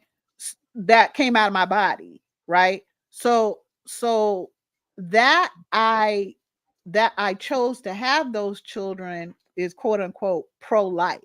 Right. Yes. But I made the choice to do that. And you had the choice to make. And I had the choice to make. So that's what pro-choice is. It is being able to choose to have children or being able to choose that this is not the time or the case or whatever. Right? I don't have the support. I don't have the support. I'm 11. I'm 10. Right. I'm whatever. All of these different reasons why the baby has no brain activity, has no quality of life coming. All of these different things could be the reason. Maybe the baby has deceased in utero. But you're saying now that you come into the hospital in Texas, Florida, some of these Midwestern states, and they're going to turn you away at the emergency room. And who's the first person that usually is checking somebody in? A white woman. A white woman. Huh? But see, your Black man has not come with. But see, now here's the thing about it. Yeah, and he don't know nothing about. He doesn't know anything about it. He doesn't understand the situation. He cannot be. And see, this is the thing. This is why white women are on the side making this policy, but Black men can't save us. Now, I must say, but then I figured you would as a Black woman. You have done the most detailed, compassionate explanation of the pro-life, pro-choice position I've ever heard. Mm-hmm. Period. I'm 43 years old, but you figure a Black woman would be able to, and probably would be the only one who would. No, go. And so over here, pro-life looked at from a Black woman's perspective also has to do with, okay, what options do you have? If I'm saying I'm for your baby's life, then that means that I need to commit myself to talk about the things that make it so you have that the choices that do not include abortion are appealing to you. Mm-hmm. That they exist, that you don't feel backed into a corner. That's where I'm responsible. But see, y'all, this is 2 Black women with a slightly different view on this who are talking about how do we support life either way. Who's not having this conversation? White women are accountable for that mortality rate, but the reason that they can get away with it, look, if my dad heard that, he would have driven my mom to another state. Mm-hmm. And what they're saying in Project 2025 is it's going to be mandatory reporting that you went to another state. So you can never come home, in other words. And you also can't get medications from other states. So if it'll be federal. Yeah. It'll be You federal. can't, So basically, you can't get the plan B. You can't get nothing from, let's say you you can't live get birth in control. You Nebraska or can't something. get, well, Nope. my mom and I were just talking about Nebraska. You know, for y'all that Mhm. need to know, Nebraska is that state that had an opportunity to take slavery out of their constitution and didn't do it in 2016 or 20. So, you know, if you see that, and this is another thing that goes with, okay, who are you laying down and having children with in light of these things that already exist, much less 2025? Mhm. See, like I said, in 1980, my dad would have driven my mother to any state he had to. Mhm. Everybody doesn't have that. So, in light of 2025, and Kiana Footman, Level Up Single Mom, handled this with so much dignity. When I grow up, I would like to be able to just handle myself with the grace. But my dad was a football player and a longshoreman. And my mother's people were also from Texas. So I'm gonna keep it Christian, but I'm also going to probably not be as kind to you as this. You really gotta pay attention with who you even laying down and getting children with, because some of these men, all they want to do is get access to you. What level of them? They just want access to the hot pocket, and they think about as much about it as you would if you put that hot pocket in a toaster. You do not see, and this is the thing. Even previous to Project 2025. One of the reasons that maternal mortality rate is so high is because, and I remember when Kiana and Auntie Love were just telling their stories of what they endured with the men who were the fathers. Y'all hope we don't come back up here on Father's Day, because those stories still hurt my soul. I can't even imagine, because I do still have a wonderful father. I can't even imagine the internal pain at this point. And now I know there are Black women content creators, and Miss Footman referred to this also, who are out there encouraging us to continue to have sex with the same people. And Miss Footman was so nice that she said that we are stuck. Get unstuck, because these men are not now attempting to help you. And under Project 2025, even if they support it. They were coming up online talking about, well, she knew I didn't want to have a child in the first place. You will not be safe from sea to shining sea if you have babies by these Black men who already support your complete devaluing. Black men are online every day talking about you are the problem. Mhm. 20 years, beginning loudly with Tommy Sotomayor, they have given the people who do 2025 all the cover in blackface they will ever need. I need you to understand, it's 2024. Tommy came out around 2004. So maybe a little earlier, maybe a little later, around there, because I was 23 then, and I knew my father would have probably thought about slapping the smack out of me if I even thought about listening to a man like that. That just was not gonna work, because he couldn't get to Tommy. You know what I'm saying? Couldn't reach it. If he had, I remember Sergeant Lovers used to call me that. We need to go take care of some business. No. But I'm just saying, these Black men, with their dehumanizing Black women, have given Project 2025 all the cover that they need. I'm gonna go back 40 years. How long has the rap music been talking about making money off of calling us B's and H's every spin? Calling themselves the N-word every spin. I'm 43. I know when this started. I still thought they were talking about white women. Till the videos came out, though. Yeah, no, tell them. I mean, I'm just, how long? Well, I Now, thought they couldn't get white women to participate in the video. But see, now this is the fun I part. know you couldn't talk about Black women, because the reason someone I used to listen to got blocked is because, here's the thing. Correct me if I'm wrong. Your husband is Mr. White Privilege, okay? So you correct me if I'm wrong. Yes. Mm-hmm. Mm-hmm. Can Black men talk about white women the way they talk about us? Can they actually do that and survive? No. So then See, here's the deal. White men ain't even doing that. What are you talking about? White men don't want that kind of trouble at this Yeah, I point. mean, It's just now look, they got a whole different way of coming about it, and I try to tell us this over the last couple of years or so that I've known a lot of you. White men are not sitting here happy dealing with the same white women that we deal with at work and stuff, and we've dealt with throughout our history. They not happy dealing with those women either. They grow up with them. They're not. I told y'all. Okay.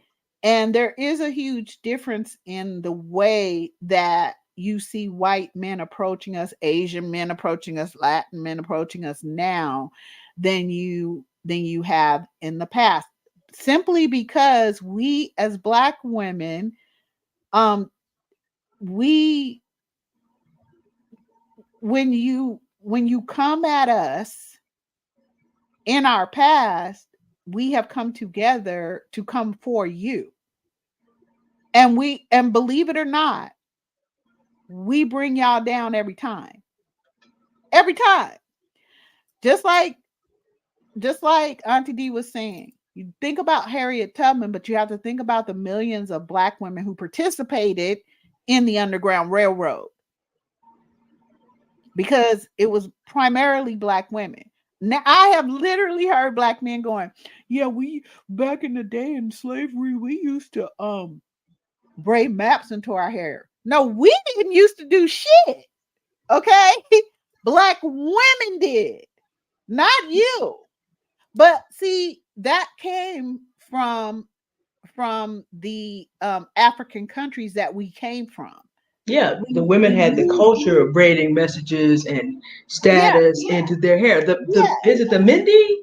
I think it's the Mindy who are coming to mind. It's not just them. It was just and that's how you could tell one country from another, one tribe from another, there's several of family, whatever. Yeah. So here come Black men talk about they did it. Shut up. Oh, we used to do Negro spirituals. No, you wasn't. Just like you ain't the main people in the choir today, in the Black choir today, you wasn't the main people in the Black choir then either.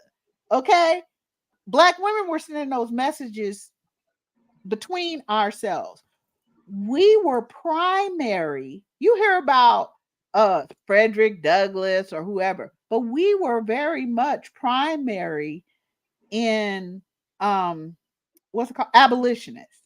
Yes. And you can read about all the different ones of us from different backgrounds, different states, as different Black women.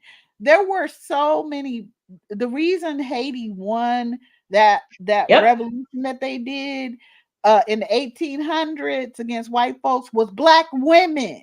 But somehow Black men in collusion with white supremacy want to make sure you never remember that. Like you never know that all you're going to do is just submit to a bunch of foolishness. The reason that white women shouldn't be leading you or Black men should be leading you is because they're not leaders. They don't care about human beings. What are you talking about? They show you every single day. But we need to be quiet about it. I need to be quiet about someone attacking the very group of women I'm from, terrorizing us. I need to be quiet about it. Why? How that work? I don't know. I don't know why we feel like we need to be quiet about it, but that's another part of us that we're going to have to look at. Yes, we're going to have to heal as Black women. Yes, we're going to have to secure our own person, whether that means that the problem is solved in the way that, let's say, Stephanie Perry, Marissa, and all of those ladies who are giving us a solution to really look at, which is moving out of the United States and making money. Auntie D has given us a solution. Okay, the seizing the crypto bull run. Yeah, if you want to sit here and keep going rehearsing over what the next black man did or didn't do, or what the next what Shannon Sharp said to sue some other, go ahead. But that is doing nothing. That is literally doing nothing for you as individual black women, black girls, indigenous, and when I say indigenous, I also mean black women around the world, because not all of us call ourselves black. That's more of an American thing. But indigenous women around the world, like our indigenous women here, you know what I'm saying? There's indigenous women of Africa, there's indigenous women of South America, there's indigenous, you know what I'm saying? And what we've done is we've flipped that on its head by believing in a patriarchy. So when I'm telling us I don't live by the rules of a patriarchy, so you're telling me that the very white women that hate my ass and the very black men that hate my ass, I'm supposed to be following rules that they set up? I'm supposed to be falling in line with laws, because see, Project 2025, in it, as you break it down, it is already in the law. Already. Your president is a student of people who had this back there. Yeah. It's already there. So y'all think that I'm supposed to follow your patriarchal rules? You know what? Auntie D says this all the time. I'm a heretical heathen because that's how I name myself. Yes, I am. I am proud of it. I wouldn't call you that unless you named yourself that way. Yeah, I wasn't born of the rib of a mud man. Some dude that somebody said it was made out of dust or whatever, and then put to sleep so that a woman could be. I think y'all are talking about white women. Maybe that's how they were made. I wasn't, but that's me. I come from like most black women and black girls, as God is born, we have a very ancient bloodline, and it's matrilineal. I have no reason to be following men's period, because they were never leaders as far as I'm concerned. So how we flipped this on our head and we started following the rules of a dumbass patriarchy that's all about scarcity, that's so a European thing.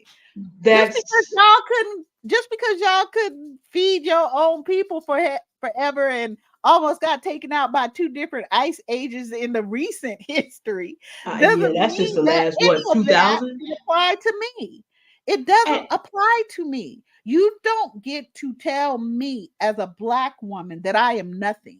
You don't get to tell me that I need to believe that I'm nothing and act as if I'm nothing, or you will violate me. Because we have black men today. We had them yesterday. We had them 100 years ago. We had them 200 and 2,000 years ago. Okay. I done been back in all of our histories. Okay. So I'm telling you, these same people have been covetous from the beginning. They want to be in power, but they want to be leaders. They want to be in power. They want to be an authority when they have no knowledge. They can't read, they can't comprehend because they don't want to learn that. And they were not leaders in the first place. Okay. You want all of these titles, but you don't want the responsibility and accountability for it. Because the leader comes with actual work of upholding everyone that they're leading. My job as a leader is to make sure that everything is supplied that everyone needs. That's why black women, when we're single black mothers, we go back to being a matriarchy. Because in a matriarchy, we're not trying to just think scarcity. We're trying to make sure that whatever we do have, everybody gets it. Everybody gets taken care of. Go to a black woman who has children. They all are going to have health insurance. They all going to eat. They all getting their tails kicked, depending on which generation you talking about. We we're no one's we're not going to sit here and, oh, well, my grandmother who took care of me, I'm never seeing her again. I'm not going to feed her. She's not close enough to me to do that. That's not how we operate. So why are we trying to follow a set of rules that don't belong to us? It is not true that Black women can't raise Black boys into men. We just can't use the patriarchal's model to do it because it doesn't work. It doesn't work.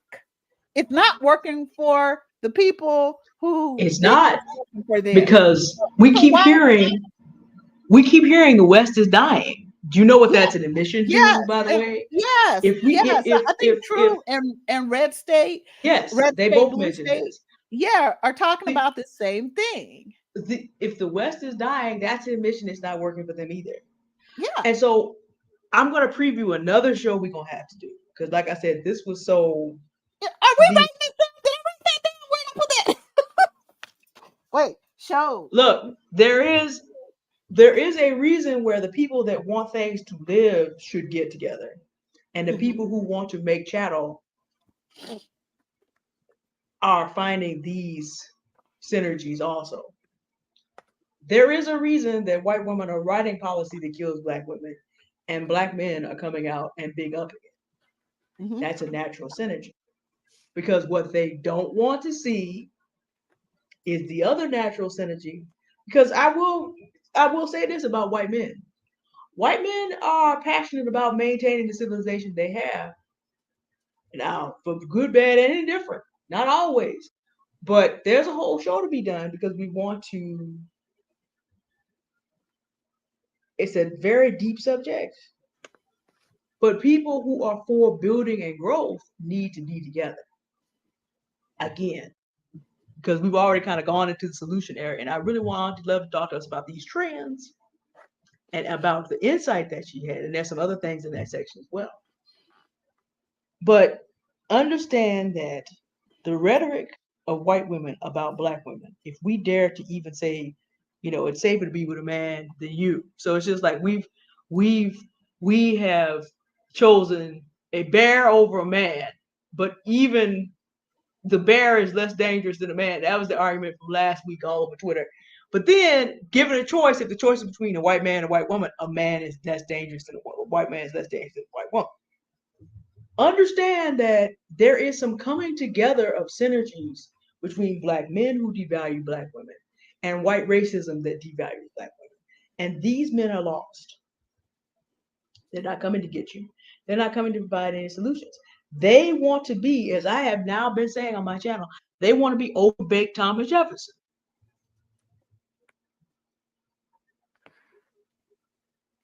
Now, you don't come from a family in England that's been on top of folks since the Roman Empire, since British Roman. You don't have that background.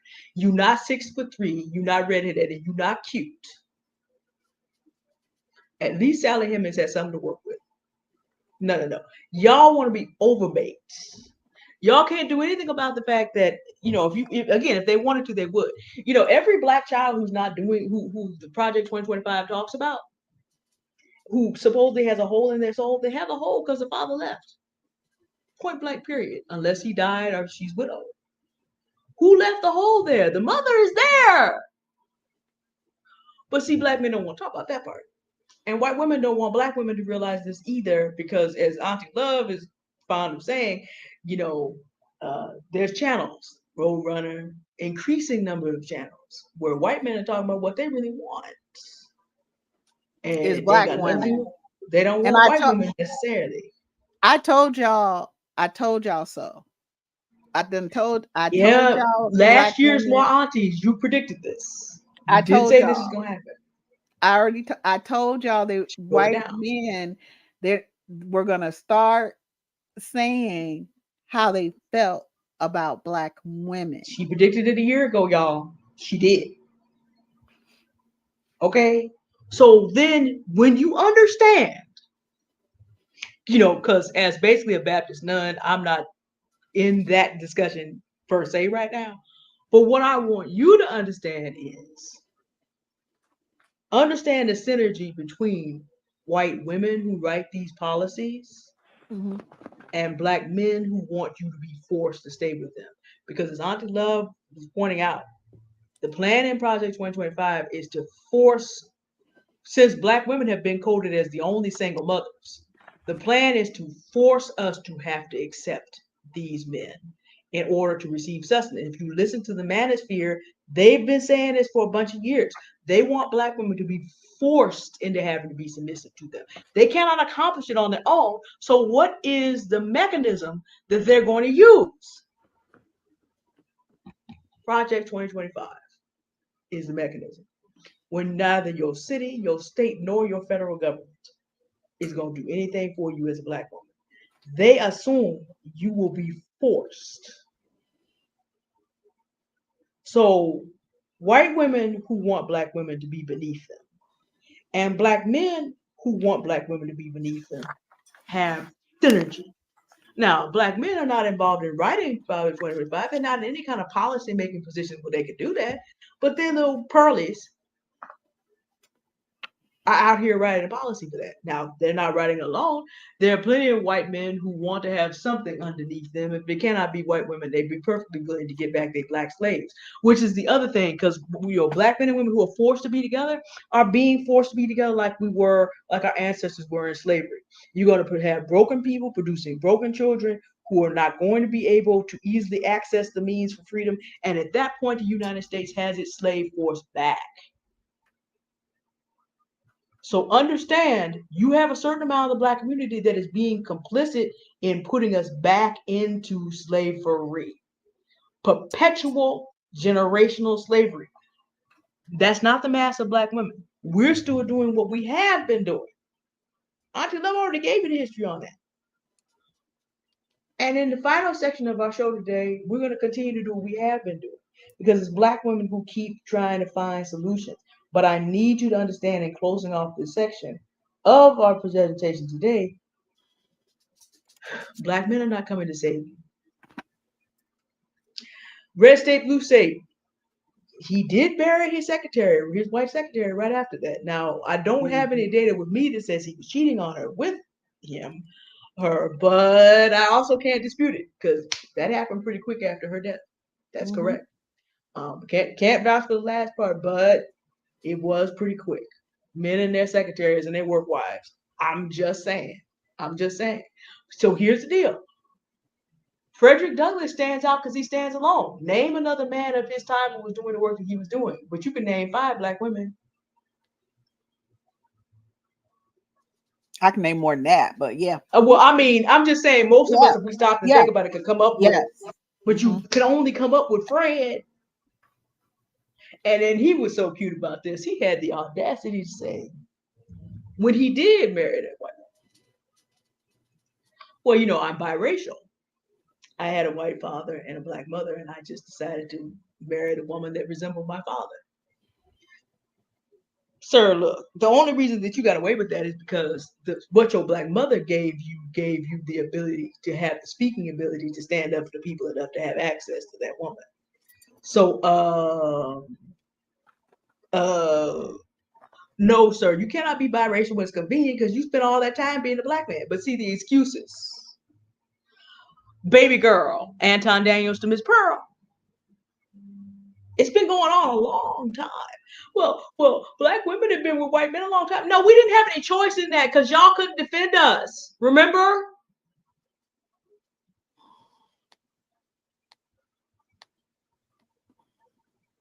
There's a difference. And we understand that black men have been slave broke for 180 years before black women were imported in mass. It only took us 60 years getting here before we were all out free. So you there 3 times as long, can't figure out how to get free. And it only takes us 60 years for us to realize we're not doing this with our kids. So, no, don't even open that door because I'll read you back to being turned to the ground every 7 years, back to 1619 and unable to help yourself. And as a Christian, I'm going to put this note out there. Haiti, Boukman gets a lot of credit for what he did in reading the Haitian Revolution. But if you go back and you read the actual letters, You need to find out that he was praying to Isidanto, who just happened to be an African goddess. Now, even a Christian has to be honest about what went down. It was the image of the Black feminine that inspired Bookman to do all that. I don't write the books, y'all. I'm just telling you. The way the stories are told. I'm just telling you. And even as a Christian, I can say this to you about this. Of course, I believe the story of Adam and Eve. I believe in the story of the redemption coming through Jesus Christ. But if you go back and you look at how Jesus Christ actually treated women, and how in Genesis it says that the second sin of the man basically is going to be the second sin of the man is recorded. He's going to throw the woman under the bus because he don't want to be responsible. Jesus Christ did not treat women like the manosphere treats women. I did a Bible study about this. Auntie Love and I differ about the leadership ability of only one man in all of history. Just one. She's not going to let Jesus in. That's her decision. We differ only by one. No, men are not natural leaders. Men are natural sinners. Men are people who will put you, your kids, and everybody else in their attempt to uphold their delusion of godhood. And the most pathetic and the weakest in doing this in the entire United States of America, the farthest down, unless Black women had come, because Harriet Tubman did turn around and see if she could get her husband out of that situation he was in too. Not doing that much better than a slave. She did come back for him. All he threatened to do was turn her in. When you, like my pastor says it this way, said Black men are not always allowed to live to get old, because when you put what God gave you for a blessing and you mistreat it, yeah, you're going to get snatched up out of here.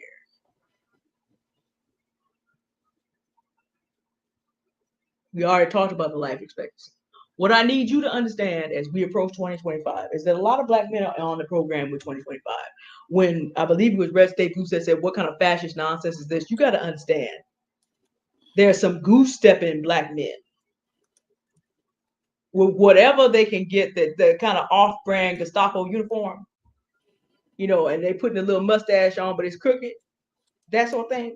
You know, they the short version of Thomas Jefferson. They ran out of dough and then overbaked it.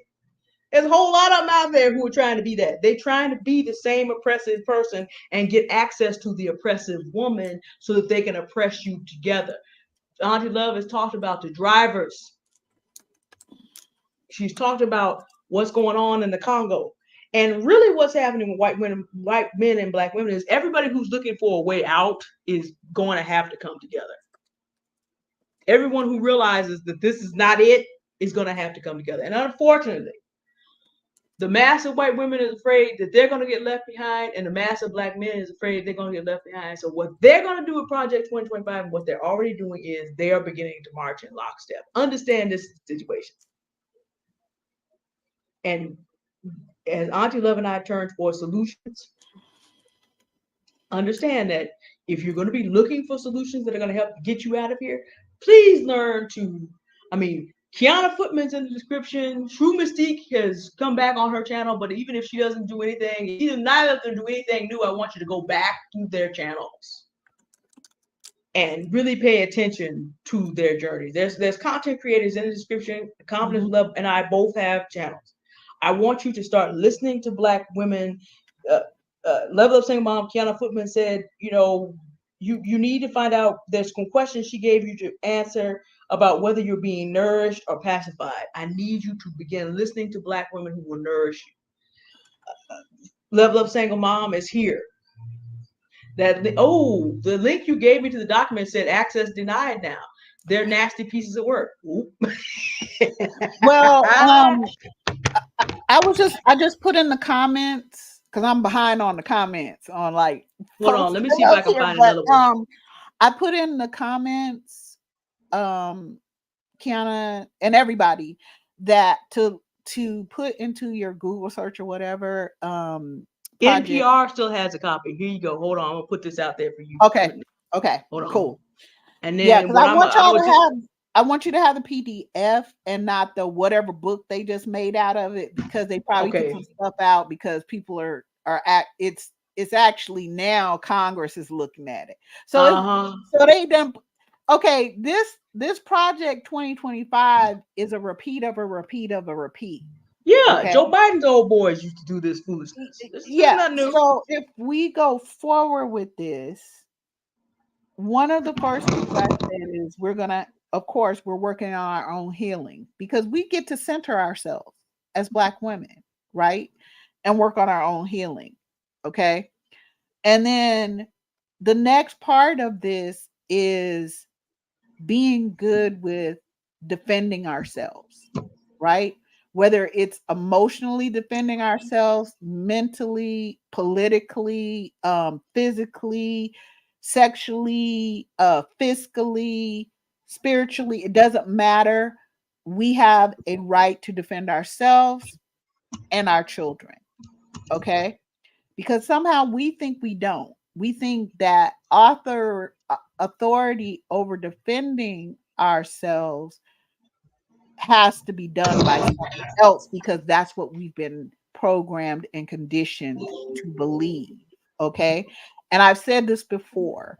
We often, as Black women, I'm saying around 80% of us, I'm not counting the ones of us who are anti Black woman and Black girl and over there trying to help out literally the people who are our enemies. And the reason that they're our enemy is not because we went out of our way to mistreat them or anything of the sort. We go around breathing and our business is Black women and Black girls and Black children, and they have been attacking, brutalizing, and violating us. So I'm saying we have a right to defend ourselves. We just need the tools. Now, one of our defenses could be um like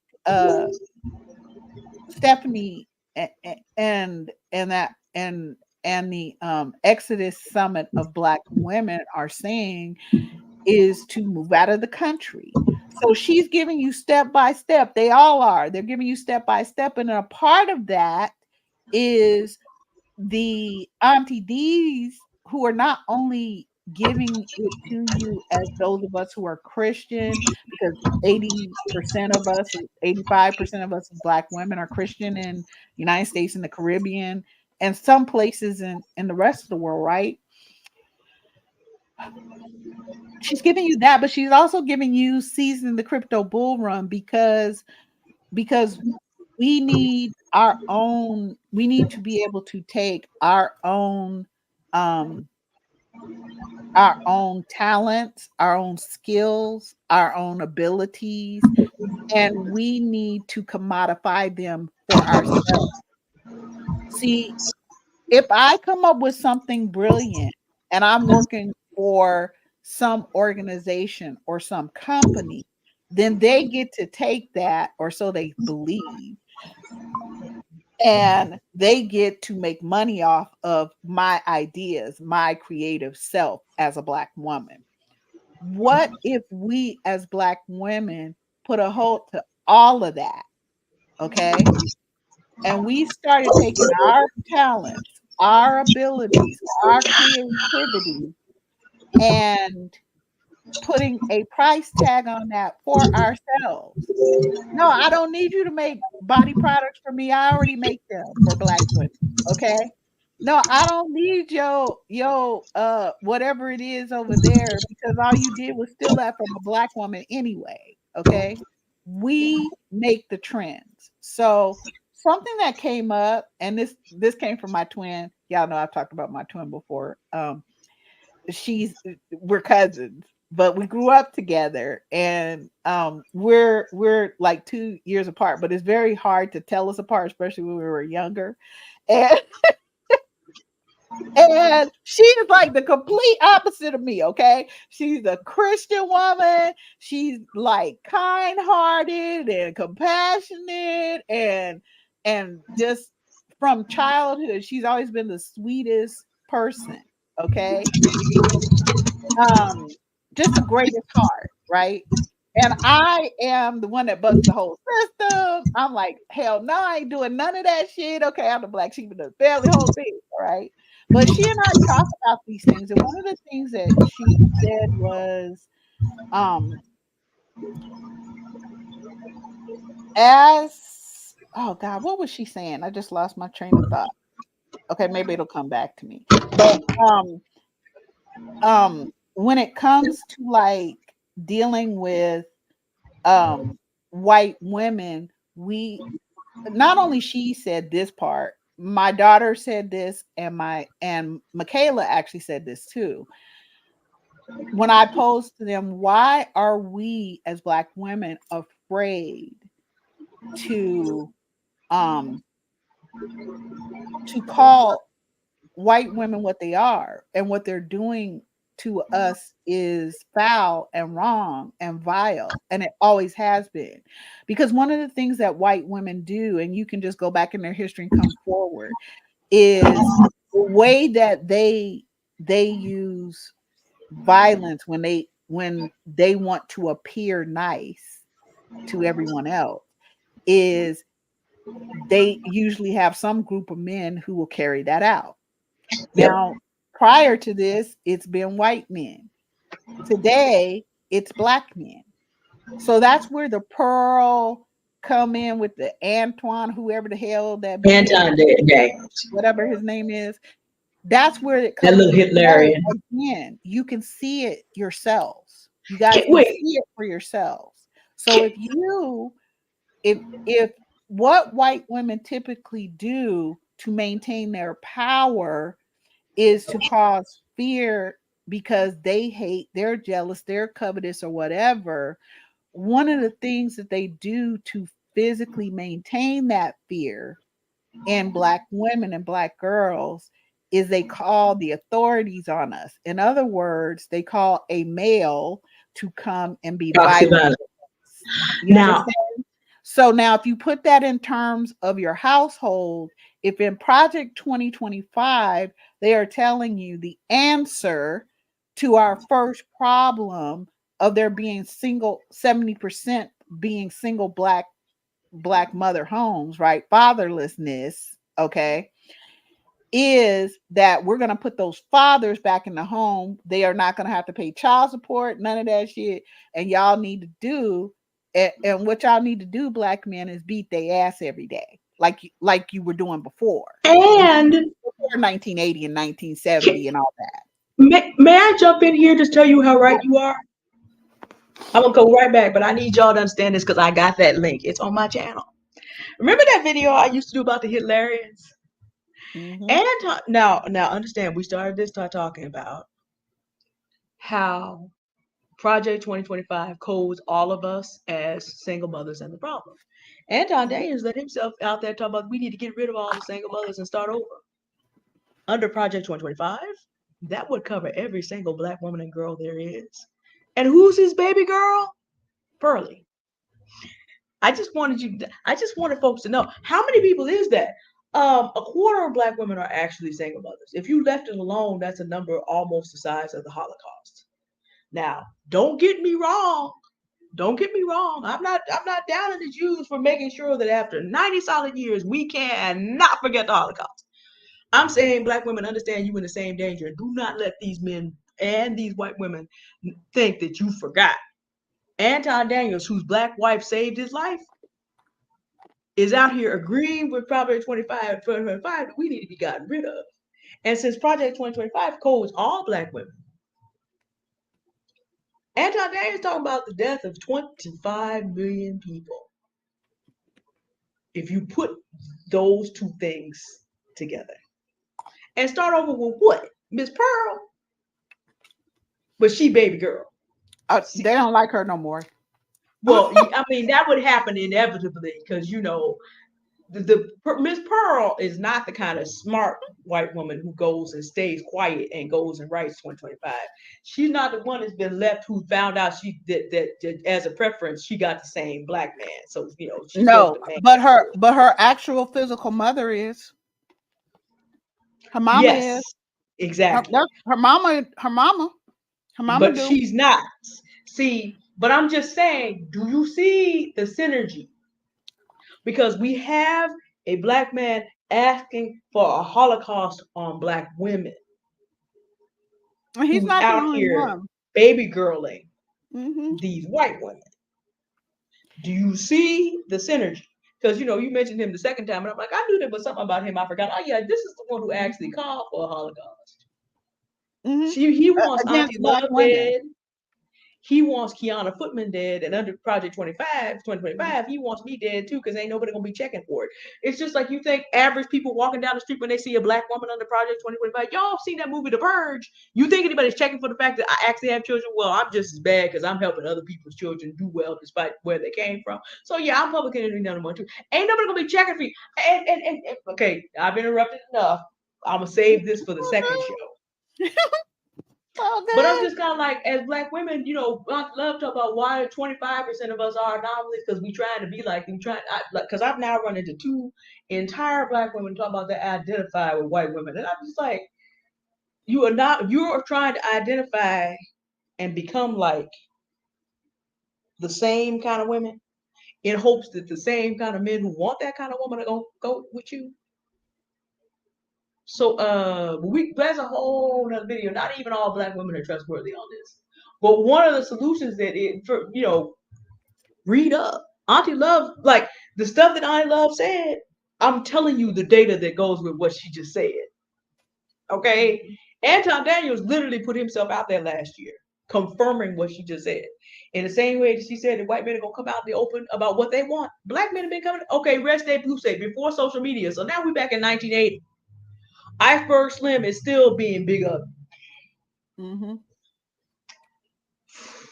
Ice Cube and Ice T named. Now, see, I didn't know that. I didn't know why they all started naming themselves. But by the way, what color is an iceberg? Who are these men trying to be? I told you they're overbaked version of Thomas Jefferson, didn't I? Well, I didn't know that. I did not know that. I'm hoping as people are watching this show live, that you go back in the comments and you read these extraordinary Black women's comments, because we have a lot. We have like just the most brilliant Black women that come through here. Okay. And it's almost like being on TikTok on the Black woman train when I see all you talk about them trends. Teach us about the trends. So actually I was going to pose this to like the younger ones of y'all, okay, because I'm ancient and everything, but like True, Level Up, all of you, right? The one thing we do very well as Black women that we do believe in is a trend. We do a lot of things very well. We're very powerful people. We keep hearing these stereotypes, so we're constantly trying to either fit into one or not fit into another. And that's why y'all will hear me say my 4th question is always, do you think in or out of the box? And it is kind of a trick question because there is no box. Does the sun rise in the east and set in the west? I don't care how many times I ask my husband that just off the cuff. He's like, it rises in the east. It doesn't rise or set. We're spinning on our axis around the sun. So again, there's really no west, east, south, or any of that, because we're a circle. We're on a circle. Okay? It's a sphere. It's spinning. It's a sphere. So it's the same ingrained type of mindset is why I'm giving you this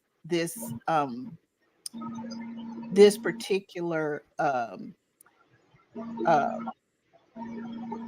allegory, way of thinking, like saying the earth is flat or something. It's just something that we've come to believe it, so therefore it must be. But what happens is people act based on their beliefs. What you believe is generally how you're going to, the choices you're going to make and how you're going to act. If you believe you don't have worth as a Black woman, if you believe what all these people are saying about us, then you start to really believe that. So how is it that we are not being held sacred, protected, and uplifted?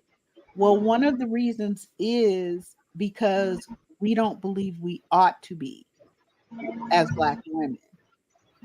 So we're we're trying so hard to prove that we're not angry or belligerent or whatever the hell white women and whoever comes up with. Okay. When we know we're not any of those things. But what they're using these terms in this language so that it sets off something in your head to make you be better prey. Because really, these people are the laziest fucking people I know. They don't want to have to chase their prey or nothing like that. They want you to just sit still and bare your neck so they can just draw your blood. But I mean, now they gotta run around and have black women stand up for themselves. Oh my God, no. We gotta take that from them. But I'm telling you, if we are able to set this as trend, so I'm gonna give an extreme example. Okay, so I just came up with this little weird hashtag. Maybe some of y'all can come up with a better one, but DYBW, defend yourself, black women. Okay, I should not be taking any shit from a white woman trying to fuck with my money on my job or my good name and ruin my whole future that I worked so hard for. You know, what think about this, black women. Why do we when we're going for a job, we got a resume, fine. You can look at my background, but why do we need for another person that this new company we want to go work for or whatever doesn't know to vouch for us? Why would you need to call my other job some people you don't know and take their word over my obvious performance? So two white women can gatekeep. I need us to think about these things. I need us to think about these things as black women. We don't need these people to do any of that. Guess what? If you want a contract with me, okay, I got a contract open, right? And I've already told this lady last year, oh, you think you pay me what? Girl, no. I got this girl. I know you tripping, okay? I got more education this girl could ever dream of. And she a little director, okay? So you want to pay me what? For my well, we would like for other nurses to do it the way you do it and blah blah blah. Oh, that's gonna cost you a whole lot of money. Let me see. Let me stop. Okay, because I don't add shit. That's what my daughter's doing the crypto bull run. She's the one who's taking that over from Miss D has taught us, because I just despise numbers unless it's my bank account or my check. Okay. So I'm over here going, wait, and plus, and then all the years that I did this and that, and now, and then I got this many books and such and so. Okay, that's gonna be $5,672.82. 82 for all of it. Give this woman all 82. You heard that, right? Give her all, down to the 82nd cent. Don't play. Yeah. And I'm not working any of those days. I tell you when I'm gonna show up. And you have all them people ready or whatever. But oh, and by the way, this part over here, that's gonna cost you separate because that's a whole package. I can't, but to have my labor is gonna be 5 billion, whatever I just said, and 82 cents. Okay, I'm just saying. So this girl called me, she left me a message, block.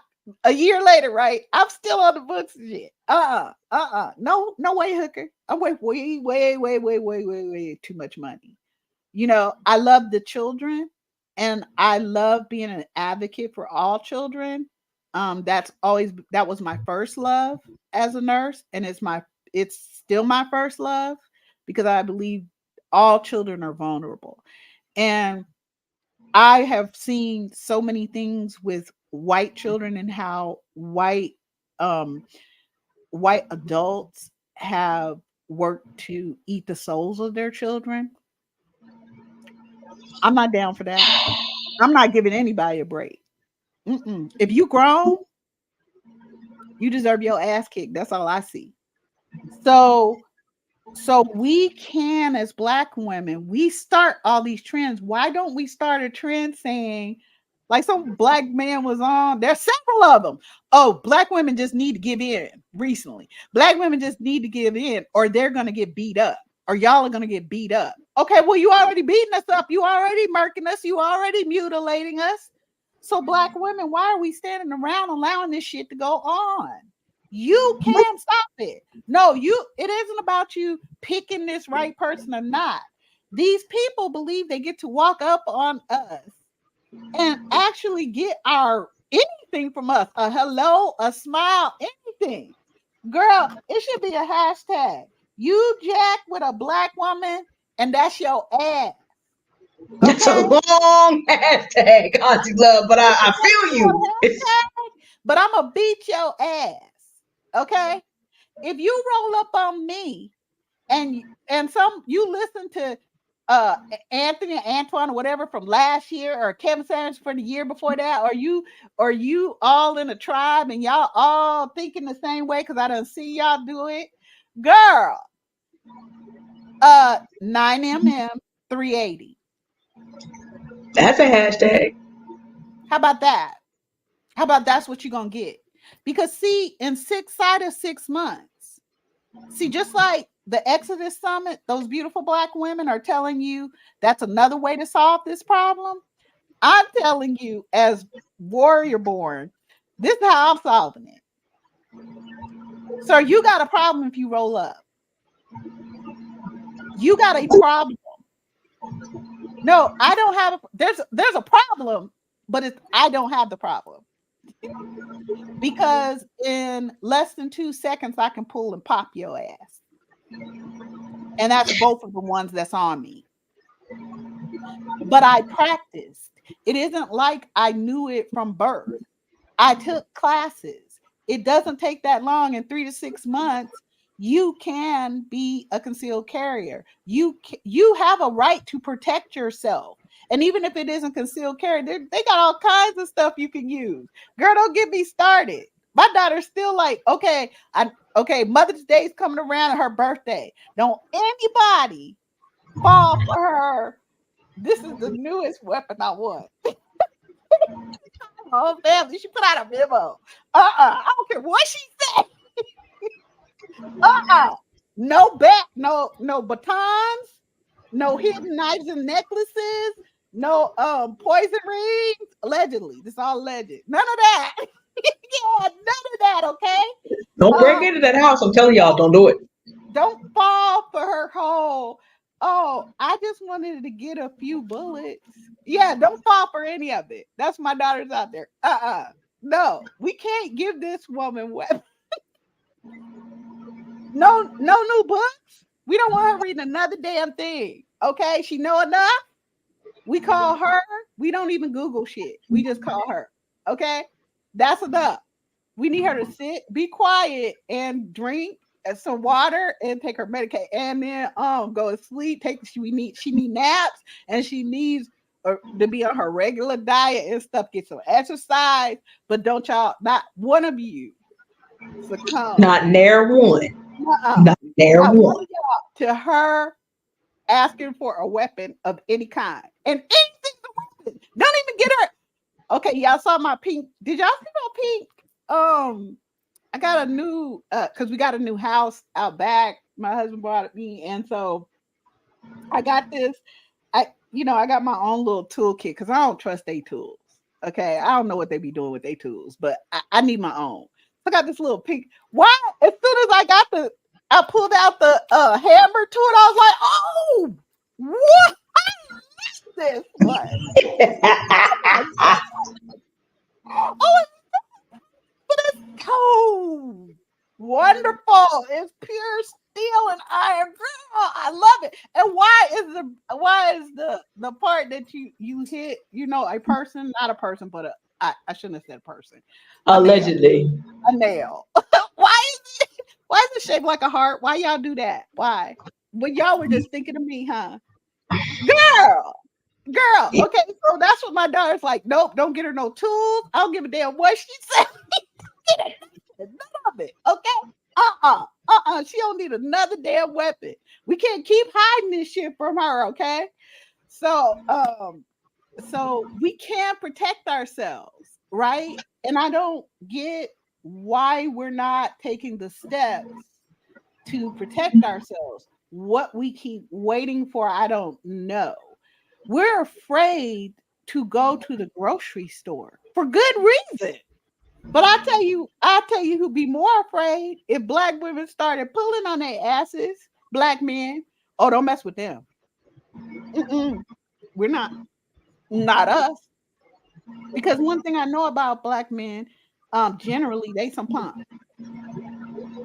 Because they gonna bend the knee to a white boy quick with a gun.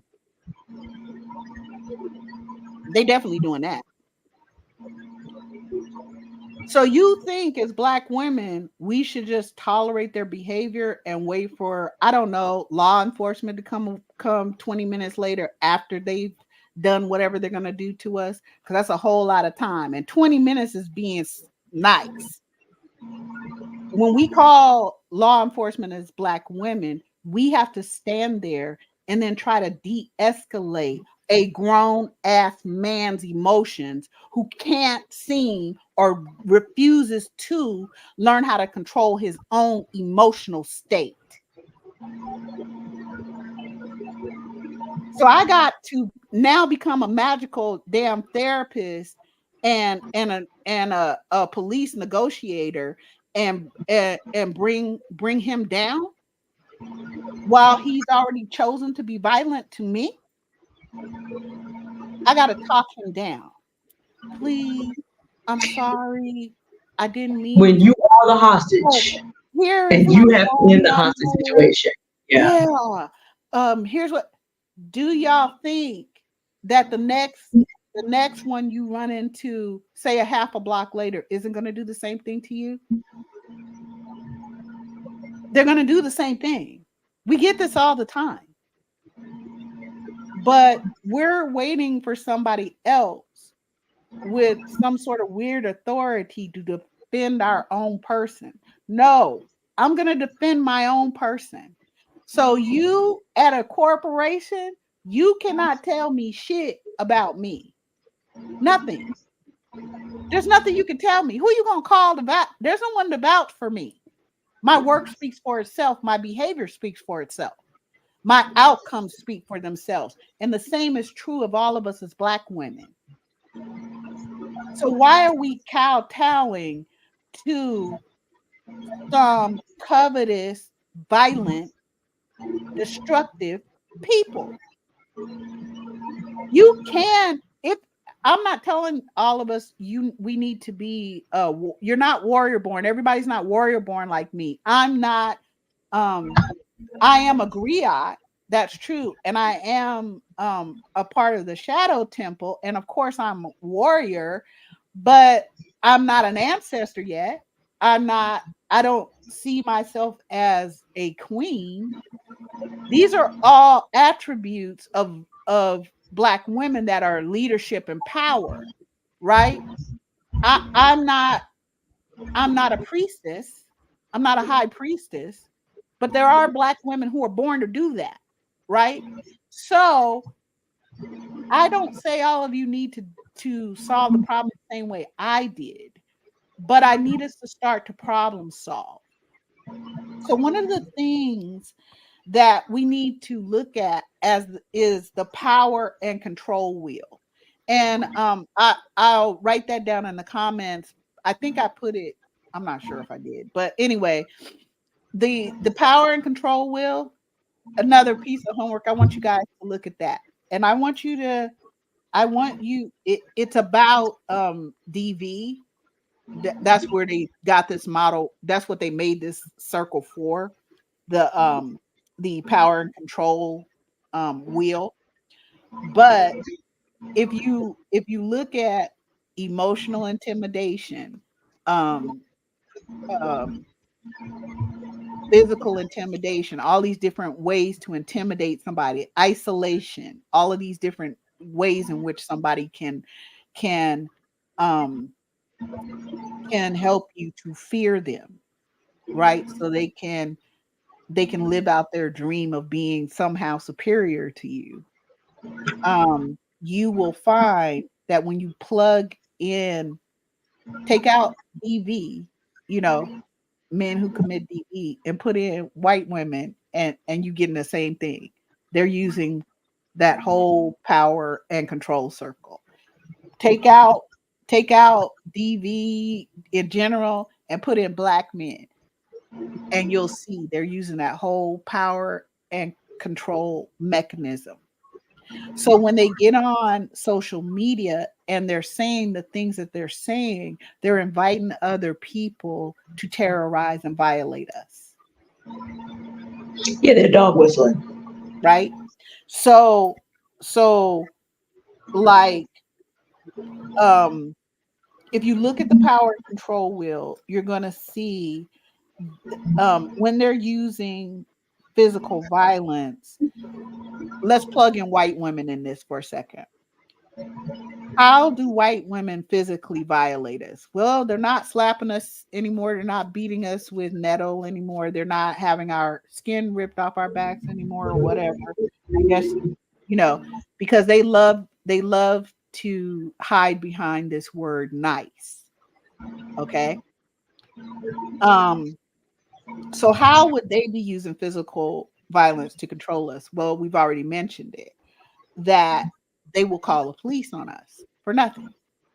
They will call the manager. They will call somebody in authority to physically harm us. Right? So see how the power wheel works for them? And then let's take the question of pro-life versus pro-choice. We talked about that a little bit, but let's just use that as another mechanism of physically abusing we as black women, black girls, even their own daughters. Okay. Um, they are saying that there will be, it doesn't matter if it was a 10-year-old child, it doesn't matter whether you were 15, it doesn't matter whether you're 22, it doesn't matter whether you're 62. They're not prosecuting the father of that child, because you would have to prove it, like white women want you to do. This is what they did to white women whisper, the same thing they do to us in every job. Well, prove that I'm being racist to you, prove my racism. And oh, well, then teach me what I should do better. Why? So you could deny that too? Hooker, I'm not taking this kind of time on with you. Hell no. I'm trying to have a happy and joyful life, and that means you ain't a part of it. So, access denied. We do get to deny people access to us. We can go, I will contract with you on this, but you don't get to talk to me, smile at me, and none of that shit. Okay. I'm not here to make you feel comfortable or to make you feel not disturbed or whatever. Or you had a bad day with your children who beat your ass before you got here or something, and now you want to come take it out on me. We're not doing any of the above. Okay. I don't do that. When I work in a contract, I'm actually working for the children in the program if I'm doing it as a nurse. Okay. I don't work for y'all. I don't work for the parents. I don't work for, unless it's a black woman, but I don't work for the parents or none of that. I work for the children. I put the children first because y'all don't matter to me as grown-ups. Right.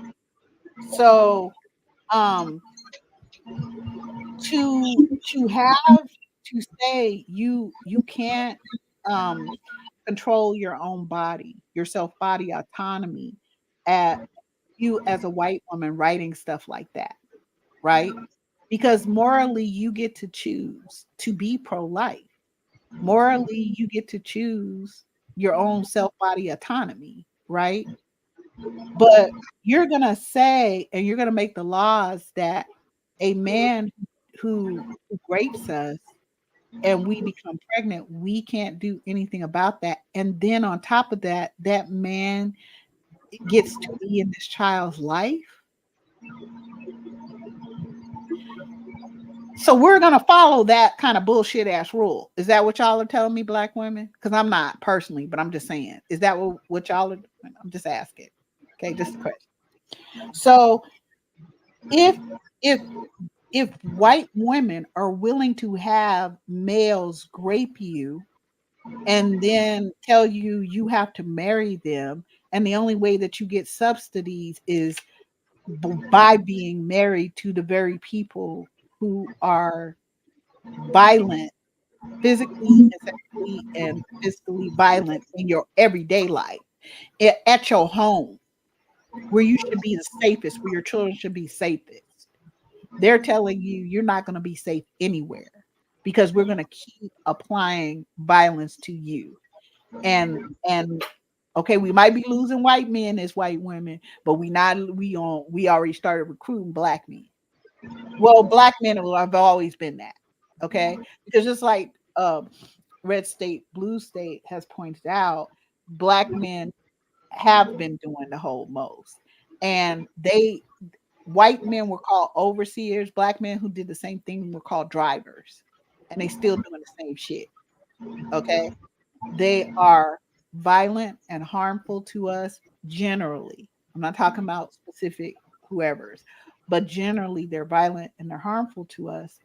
And the society is telling us as black women and black girls that we need to tolerate that. We need to suck it up. We need to swallow that pain and suffering. And then if we're still plugging white women into this same power model, um, they have a past of making sure that we're violated. They bred us. White women bred us when we were enslaved as their property. White women, I want y'all to look this up. It's called Rosebud. A white woman in the 1800s was writing, it was kind of newspaper articles or whatever. I don't know, like it would be a magazine today. But she was writing um these these different things for the children who were born, white children who were enslavers. Okay. And it was teaching specifically white girls how to be enslavers to black people.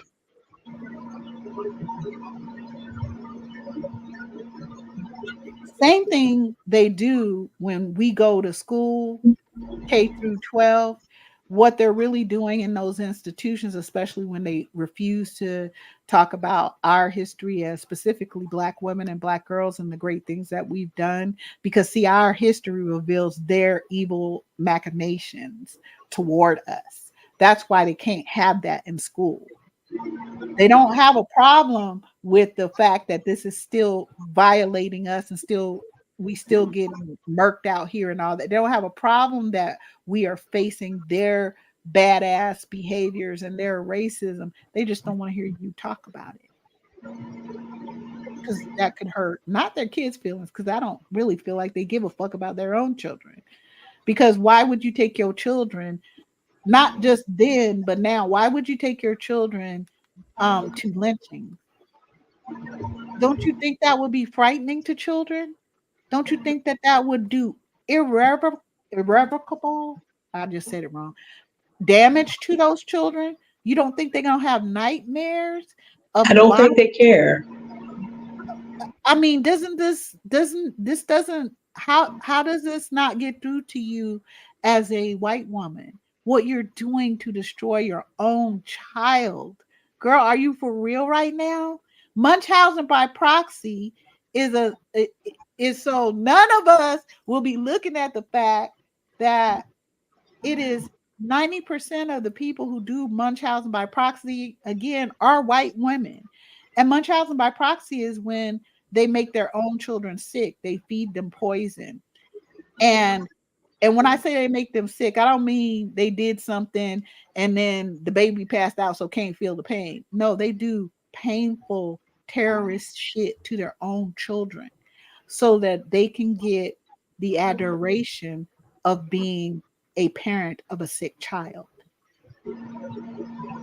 And so when they were back in the day when I was on the floors, We didn't have cameras and stuff like that. So it was a little bit more difficult to find these women out. But I remember 3 distinct cases that myself and my co-workers were involved in that were Munchausen by proxy, because they were literally taking syringes and pulling um toilet water out and putting it in their children's IV when we turned around.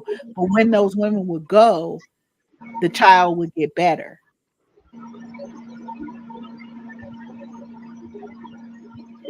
And what they tell me is what they're saying, what the FBI says is they're just doing it for attention. Well, that is insane. Okay. Well, I don't know what y'all mean. I don't know. How are you even giving them a reason for this shit? But they do this shit and we don't call out. And if we do, we get the abuse for calling them out, for trying to save their children from them as literal vampires. So I'm telling you guys, why aren't we making a trend that says we're going to defend ourselves? We don't care if you a white woman. We don't care if you a black man. We don't care if you a white man. We don't care if you from the Caucasoid Two-Toed Mountains. We don't care if you Melania and you from Transylvania. Nothing against Transylvania. You're from Transylvania. Oh, okay. Nothing against Transylvania. I understand she brought her own soil over here so she could sleep good in her casket. I don't know. I'm not against Transylvanians in particular, but I'm saying, okay, I kind of am because vampires, but I'm just saying. I know they renamed the capital Slovenia or some other bullshit, but I don't care who you are. You don't get to mistreat us as Black women. So I'm saying, not only do we need to solve the problem when we're talking about the different parts of Project 2025, because it's going to destroy humanity as a whole. It's not just us, and I'm well aware of that fact. But I'm saying no one's living without us. No one's living. No one's gonna live. I don't care what they try to tell you. What if that's true? Then why don't y'all just leave us alone? That's all we asked you to do anyway. Why don't you just leave us alone? Access denied, prayer request denied, go away. But you won't. Why do you feel like we need to be subjugated to you or submit to you or any of that? Why? I'm grown. You want to tell me what I'm going to think and do with my own self? I'm not doing anything to hurt you. I'm not taking any resources from you, but you're trying to do the most to me and I'm just supposed to take it? Absolutely the fuck not.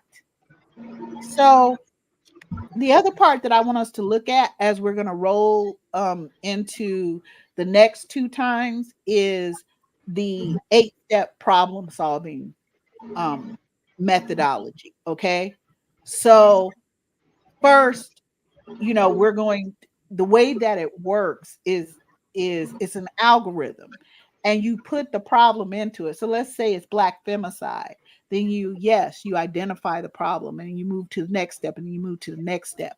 But around step 6 or 7, and we can talk about it a little bit more because I want Miss D to jump in here. But around the part of like 6 or 7 is where we start talking about, okay, what the goals are, what we're going to do about this problem, the actions that we're going to take, how long it's going to take us, and then we start taking those action steps. Like Level Up Single Mom said this in her last video about taking the actionable steps. So the way we're going to problem solve 2025 is the same way we're going to problem solve what we're going up against when it comes to Black men or specifically Black women or any problem. We can put any problem into this algorithm and solve it for ourselves as individuals, for ourselves as a demographic, for ourselves as a standard. You see what I'm saying? And what we do is we make that trend as Black women because we make the trends. So if we trend it, you don't get to walk up on a Black woman, let's say. Then you don't. I don't care who you are. Don't walk up on me and say shit. Don't reach out and touch me. Don't look at me. Don't nothing. Don't say shit. Don't say nothing. Just walk on by. I don't need you to say nothing because I'm not going. Oh, you look so beautiful today, white women. Shut up. I'm not beautiful, girl. You just want some attention. Goodbye. Do you see me in the shoe section? What the fuck are you talking to me for? You see what I'm saying? I want us to get in this mindset of, oh, you want to be a problem to me? Well, I'm about to solve you. That's it. We ain't doing that. And I bet what we'll come up with, whether you're warrior born or not, I bet what you'll come up with is access denied, prayer request denied. I ain't doing none of that shit. Oh no, don't come on my desk thinking I'm gonna smile up at your ass. Okay. First of all, I'm busy doing my work and yours, probably. Okay. So, can we look at the 8-step problem solving algorithm and start putting the problem that we are facing of Project 2025 coming in and saying, "Oh, we're not gonna have Black single mothers." Because there's a line that I didn't read to y'all, which you can read yourself. I think it's on page 6.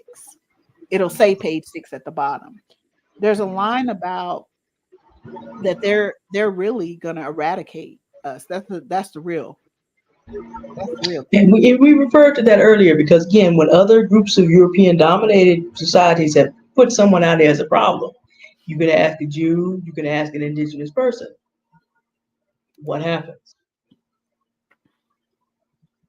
Yeah. So what? So the only other thing I'm gonna say, because Miss D, is gonna take us on, this is from Weapons of Whiteness. I did put this in the chat. It's also in our what's that description, along with all of the women we talked about. Okay, all of us, all right, in that description, and some more books and stuff. Okay, because y'all know me, I just can't handle it. Oh, I got a new book. So this is by Catrice Jackson, one of my favorite people. She also wrote the Becky Code. I would definitely get that, but she holds nothing back.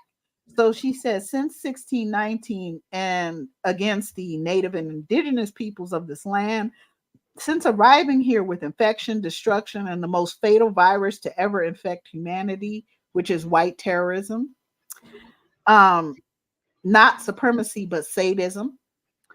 Yes, I mean sadism, which means finding pleasure, excitement in inflicting pain and anguish on others, observing such activity without empathy.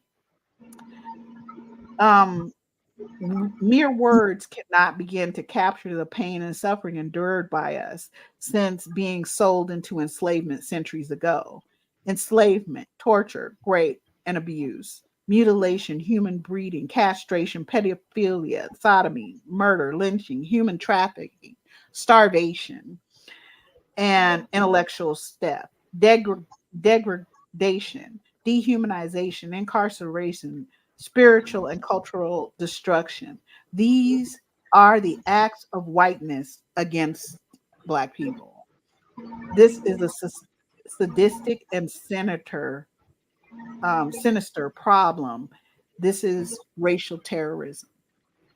And she also says white women have been instigators and initiators in this violence. White women who stood silently by while white men raped us, pillaged, beat, and brutalized our bodies. White women who used the labor of Black women's bodies. White disrespecting while disrespecting their humanity. White women who force Black men and women into sexual encounters for their own pleasure and profit. White women who owned enslaved Africans. White women who have always been active in the degradation and dehumanization of Black people. And let's not forget, white women are also the breeders and coddlers of generations of terroristic white folks. Like I said, they are, if you look up, you know, hate uh, uh, groups and things like that, you're going to see white women. You're not going to see books about Black women under hate groups. Y'all understand what I'm saying? So, it is critical that this is what Catrice is saying, that what I call white woman violence is exposed for what it is. And that white women are also held accountable for the violence that they commit. So that's a part of Project 2025, is that as much as we fear their violence towards us and how they could destroy our lives fiscally, or call in men to be violent to us, or that they write these policies and whatever. The only reason people get with policies is because they do. You can also decide you're not going to. That's what protest means. You see what I'm saying? So what are we gonna keep coddling these women and allowing them to write policy about us that they are planning to have enforced on their behalf, already are having enforced? Or are we going to do what we're very good at, solve problems? I'm just asking, because I don't get it. I just want us to think about that. So I'm sorry, Misty. No, that's okay because the timing is working out. We're going to keep it in a 2 to 3 hour block, and we're at the hour 2:56, so we're doing good. That just means I need to stop running my mouth and wrap up in 4 minutes, and we're good. Um, Auntie Love has already talked about a number of resources that we can use. She's actually even given us a new hashtag, DYBW, like defend yourself, Black woman. Using social media to make trend those things that are helpful to us. I'm going to mention, okay, so we've talked about, okay, one solution is getting away from people who are violent to us. So you solve two problems at one time. Marissa Price, Listing as We Climb, are talking about, and Stephanie Perry overlap, and that they're talking about getting out of toxic job situations so that certain people can't pick at you because you're not there. Let their companies collapse if that's what they need to do. Okay, so that's one aspect. Stephanie Perry, Adelia Borshade, and Rahshida Dow. That's Stephanie Perry, Exodus Summit, Sheeta's on the Loose, and Picky Girl Travels the World. Those four channels. And if you're listening from Great Britain, the Exodus Collective is the. If you're listening from the British Commonwealth, that's the counterpart for the other half of the English-speaking world. These women are like, you don't even have to be around these people. You can literally move to countries where they're not running anything, at least not directly. Okay? You can do that. You can access deny by literally moving out. Stephanie and Rahshida are saying do it before the next election. Got about 7 months to figure out what you're going to do if that's your choice. But the point is, access denied. Cosmos Love is someone who owns a wonderful company in terms of skincare. And she is someone who's very knowledgeable about how to, first of all, use her products. Y'all remember my face used to look like 4 years ago compared to what it looks like now, even though these allergies I'm still having more outbreaks because of the time of year. But y'all remember what I looked like before that. Okay, you look at her. You wouldn't believe she was 56. So she knows about products as Black women that we can use. And she's connected to people. Obviously, if you need to get your 9mm 380 life on. Okay, so she's a resource. I'm going to teach what I specialize in. Of course, Season the Crypto Bull Run Financial Freedom is still only $5 because I want you to get in the door, but I've also got a course for those of you who want to walk through it and want me to walk you through it. So I have options at every level. Every 4 years, Bitcoin is going to make you some money that you can spend around the world. It's just that simple. But there's also Black girl stocks who will teach you about stocks and options. There are Black women. Rahshida Dow, not Rahshida Dow, Adea Borshade also does a thing called From Burnout to Bliss, where she'll help you get your financial life together to move on. So resources from Black women channels that are available. Mocha Mommy and Black Women Making Money also are going to help you become upwardly mobile. And Conference Love working on a vetting course. Kiana's talking about vetting. I'm talking about vetting as well. So that, because you got to vet everyone, because even not all Black women are safe. Mm-hmm. Skills that you can learn these things, you have these available. I also am one of the people, and True Mystique is another one, who will break down these scriptures for you so the scripture itself is not used as a club. Yes. Against you. The Lord Jesus is not with foolery. Like I said, Auntie Love and I disagree about one person in terms of men to worship in all of eternity. Okay, we only differ about one person. I, of course, will show you for the book of John, the book of Acts. I have Bible studies out there where you can see how Jesus actually treated women. So you can know these fools in Proverbs 20:25, they may be worshiping somebody, but it is not. No. All these single women and women caught in sin that the Lord Jesus rescued. And oh, by the way, just this for free, y'all. Anybody who could name Jesus 7 without looking it up, can you name any 7 of Jesus' 12 disciples?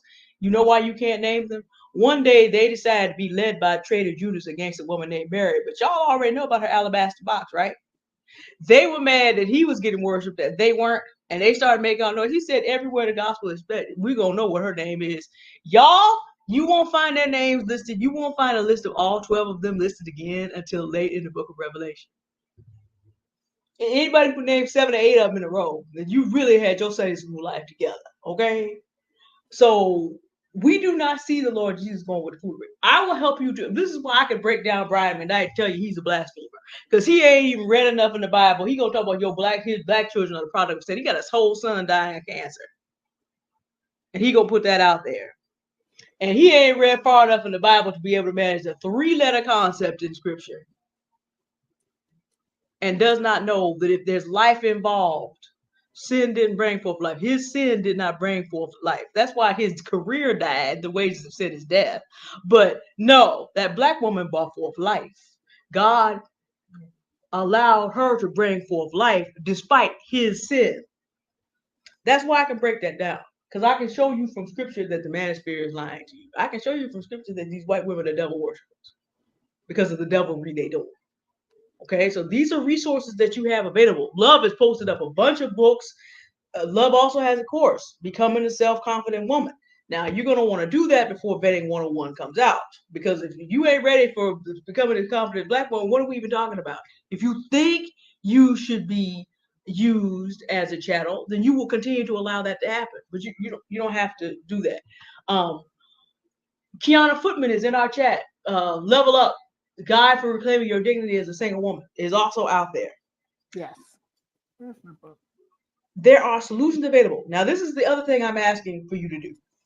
I put the downloadable link in the chat, and it's hard to put links in comments. It is too much hard to do that. Let me actually go back. I'll do that before we close up today, so it'll be in the chat for you again. I want you to get this and download it, because if the Republicans get wiped out in this next election, as they should, they're going to pretend. Yeah, that's right. Ottilie Assing is the woman that Frederick Douglass cheated with, but he eventually married his secretary. So we got 2 white women in the mix, not one. That just got a little bit worse for Fred now, didn't it? Just a little. Just a little bit. Now you're a cheater. Okay. All right. Sorry, Fred. We just going to have to put you out there. We're going to deal with a certain other black men the other day, because this is not their show. But get this knowledge. What we would like you to do is get this document, download it. And if you have questions, here's what I'm going to ask you to do. It's a 920-page document. Do I expect you to read that in 2 weeks? No. Everybody got a life. I want you to look at the table of contents, and I want you to look at the sections that are interested to you. If there's anything you want us to break down in particular, because we're doing 3 shows, which means we have time to break down different concepts that are important to you.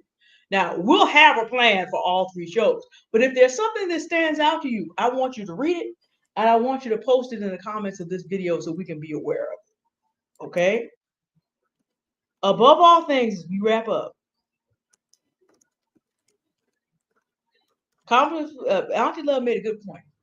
There are content creators that have hundreds, tens and hundreds of thousands of subscribers that have not touched this yet.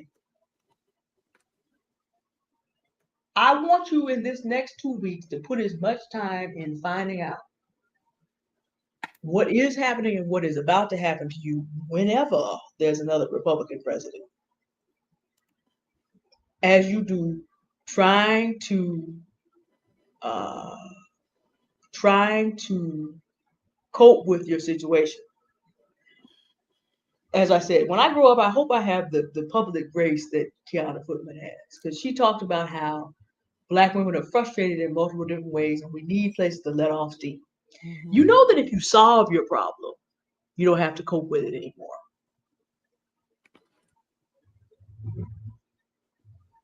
I want you to look at the personal solutions about healing.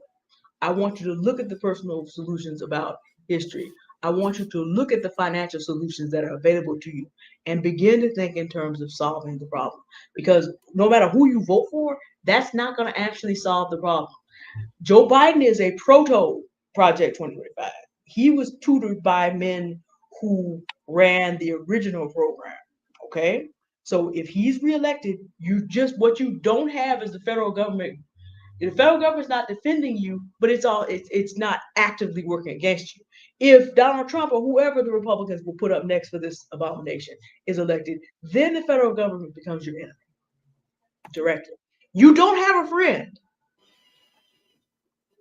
but you will have an enemy. Either way, though, you don't have help. Your state may institute this. Your city may institute this. The Black men you know may already be operating. The white women at your job are already operating this way. And of course, now there's going to be, I know, well, no. There are exceptions to every rule, but I need you to really understand this is the danger you live in. Okay?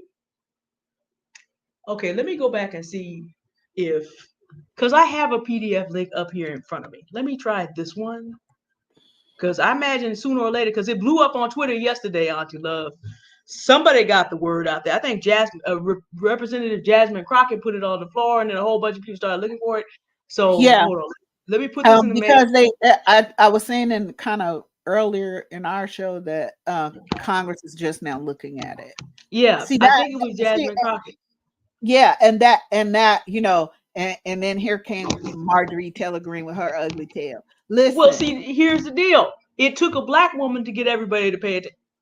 Do y'all see where the solution has to come from, though? Do you hear? We're going to borrow from Chris Rock. Do you hear the words that are coming out of my mouth? It had to be Miss Crockett to bring it up there. A Black congresswoman. To bring it there. And by the way, it's not like Republicans and Democrats did not know about this being written.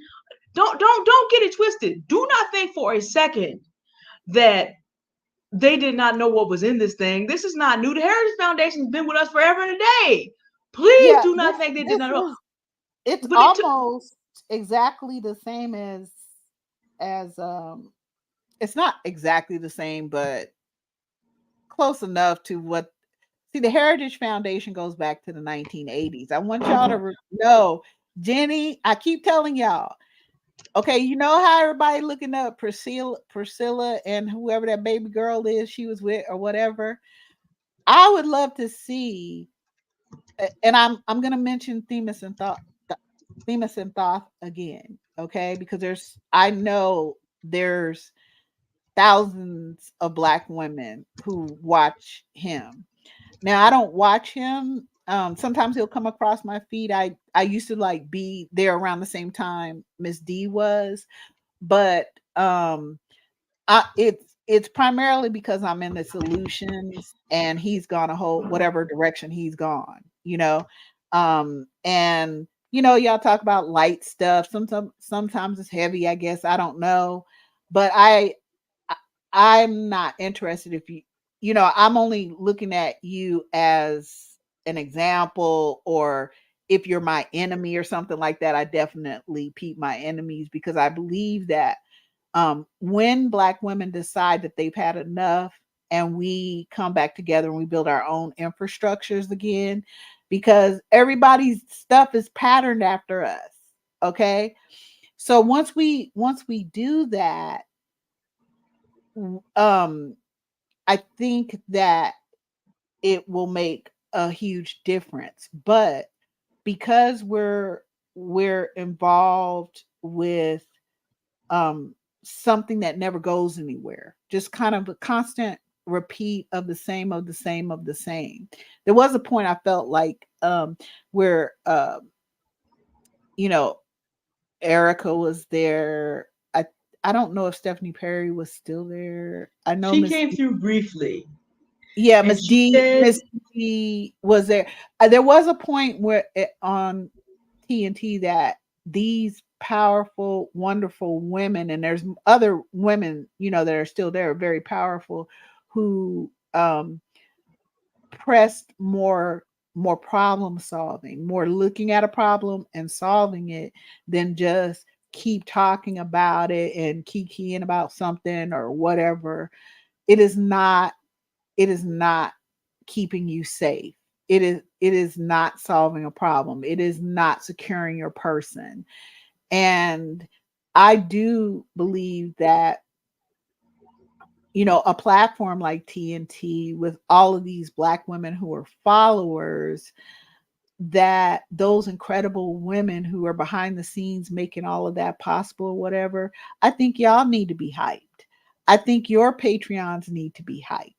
I think, I understand from the underground or overground or whatever that Singees, whatever, Patreon is hyped and all that. But I I want to see the people who actually will solve problems listened to. I want to see, because he has such a huge following of Black women. I really would love that. But that's his channel. He gets to go whatever direction he chooses. I'm saying we will spend hours on, staying on that grief, in our grief cycle. As Miss D always tells us, we're in a cycle of grief and we never get to the point where we're in acceptance so that we can problem solve. We just want to keep trying to convince the bargaining, people who are hurting us to stop hurting us. That is bargaining. not stopping anything.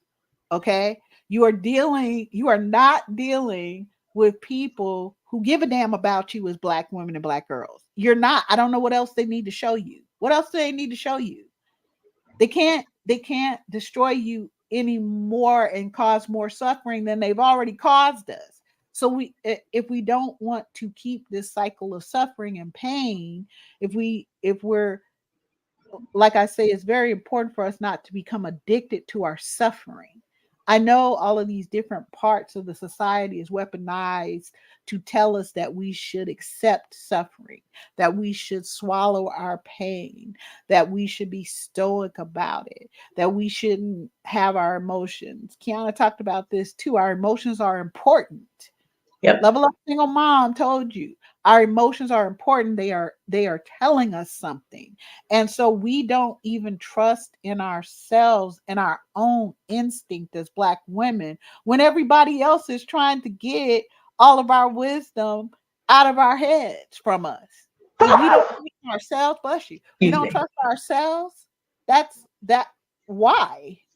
Why? We need to really examine why we don't trust ourselves. That is why the self-confidence course I built is very important, because you need to answer who you are, what you want, who you're in competition with. And as Black women, we don't have competition.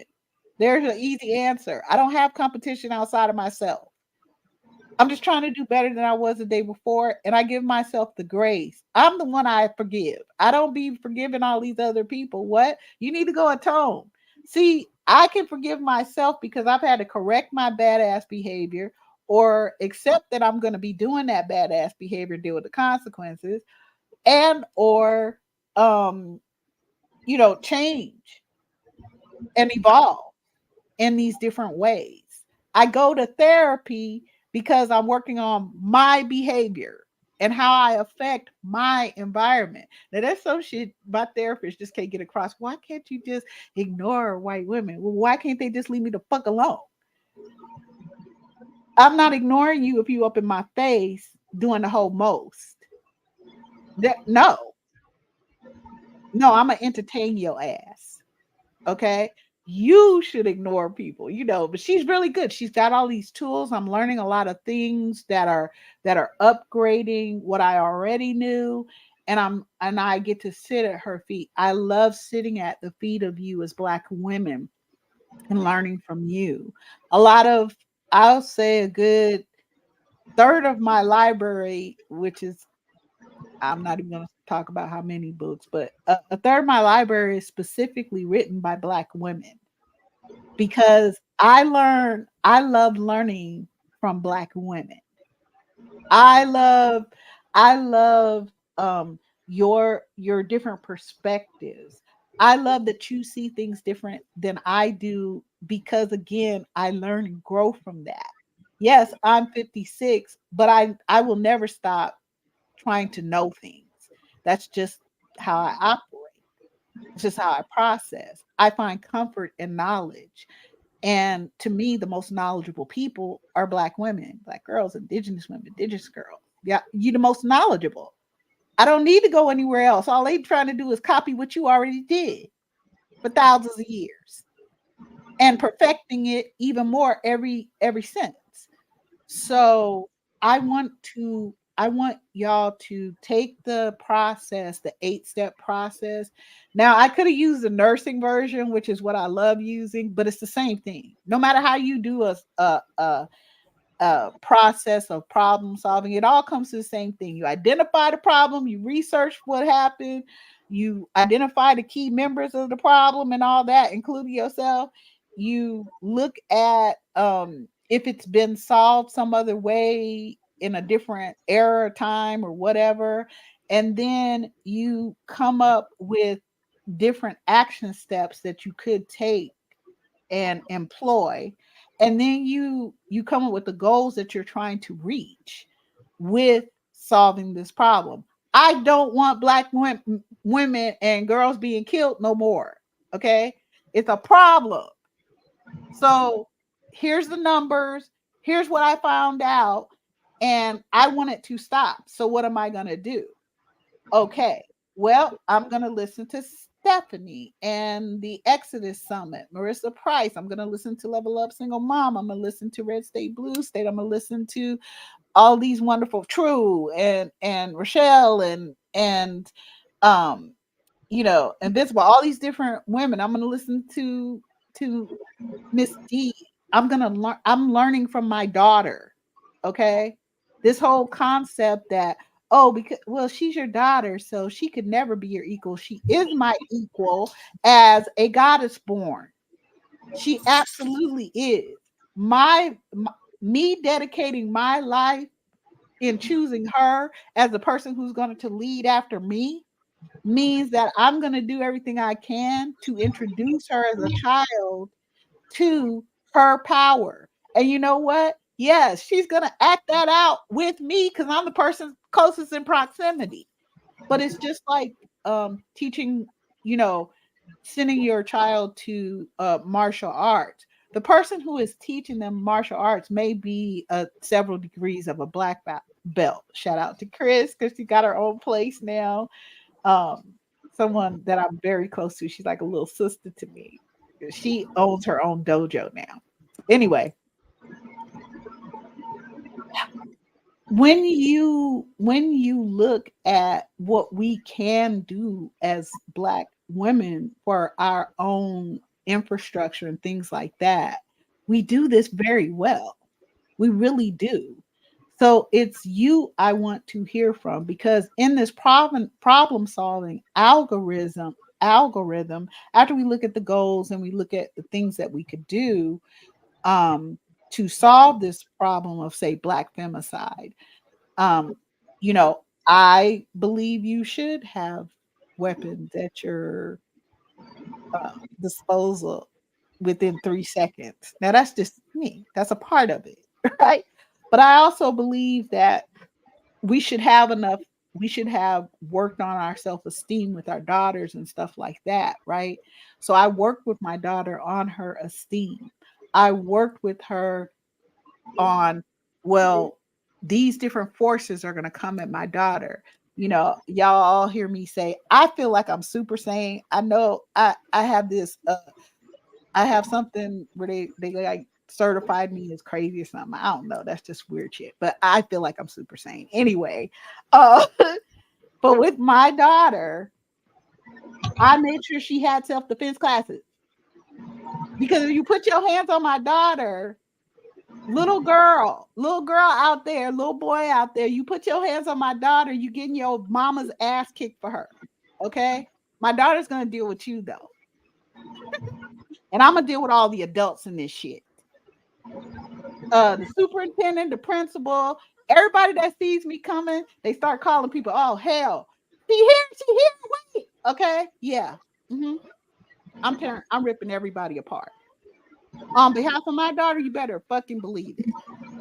No, you don't get to play games with her when I leave here. And so I gave her these tools to be able to stop and look at people's behavior, including mine, and call it what it is. Okay? She don't just believe what people say. She's it's become unconscious for her to watch your behaviors in different situations. And she's like, no, I ain't doing that. And she's not a person that you want to push the leap on either though. Okay? Because just because she's kind and she's compassionate, that is not a weakness. Her emotions are not a weakness. She listens to her emotions because she understands it's trying to tell her something. Now, we do need to verify whether it's just the way we feel from PTSD and the other things that we suffer through. But we also can validate that, no, this is really happening to me. And I'm just not going to do this. Okay. I'm going to problem solve this. So, you know, when this is what happens when we are matrilineal, when we are in a matriarchal genius zone, right? Um, Miss D and I have really worked on, um, what it looks like to have a TYNK thing, you know, um, matriarchal democratic group of us, like what we have here today, right? Um, and all the rest of you who will be watching this or you're sharing this or whatever, we looked at all of this and we came up with um like a generalized infrastructure. Now, we don't have the following that I don't know what's that lady girl I mentioned, Priscilla or somebody, Priscilla or or B I Parker. don't know, or TNT or nothing like that. We don't have all of that, but we are really trying to work on us coming together as Black women from different points of view. Auntie D and I are very different women, but we know we see what the critical problems are, and we want to work with them with other Black women. I don't want to hear some other person way over here trying to tell me what needs to happen when I know the experience that I've had. And I'm hearing the experiences of all these other Black women and Black girls. Why do we all saying the same thing about the same demographics? Why? But we're gonna have to sit down and problem solve this. And we can. It's very easy. We can do it. Now, this, as we close, we do not want you to be stuck in bargaining and depression about Project 2025. It's too late. We're already there. It's already going on. We have the capacity, if we choose to give our attention to this, to solve the problem. Now, let me talk about your politics just for a second as we close out. It's not just about who the president is. Go through your table of contents, and then when you go on social media, see who's connected with who. Mhm. And then you look at the people that big up them in your mayor's race, your representative, your state representative, all the rest. That's a solution. I'm not saying read all 920 sections. You have so much power to affect this situation just by doing that very simple thing. We do not want you to have no hope. If you can influence content creators that have bigger platforms, take a look at this. That's another thing to do. Themis is a very competent intellectual, very competent lawyer. I was his moderator for about 6 months. Very competent. He could break this down from a legal policy perspective better than I can, Yep. because that's his area. So if you know content creators who may or may not be aware of this, and you have, I don't know, there's 1,000, 2,000, 5,000, 20,000, 100,000 over there. Who else did I used to do we interact with? Ruslan. Ruslan is a white man who once interacted with the law. He's married to a black woman, I believe. There's about 100,000 over there. He might be someone who you might talk to about, can you have a look at this? I don't know. I forget what Ruslan's vocation is, but he claims to be a Christian too. So there's ways, and of course, not all of these people's breakdown will agree with Auntie Love and I. But if you have influence on people around you to have more and more eyes on this so that people are aware, that's another form of power that you have. It's another form of power that you have. Because as Red State, Blue State keeps saying here, okay, yeah, black women don't have the resources to leave. This is already going on. So what we're saying to you is take advantage of the resources that you have. I listed a bunch of content creators. You need financial resources. You need personal resources. You need spiritual resources. Now, Auntie Love and I diverge on those, but just know that they're available. You do not have to be a victim. Black women in history have been victors.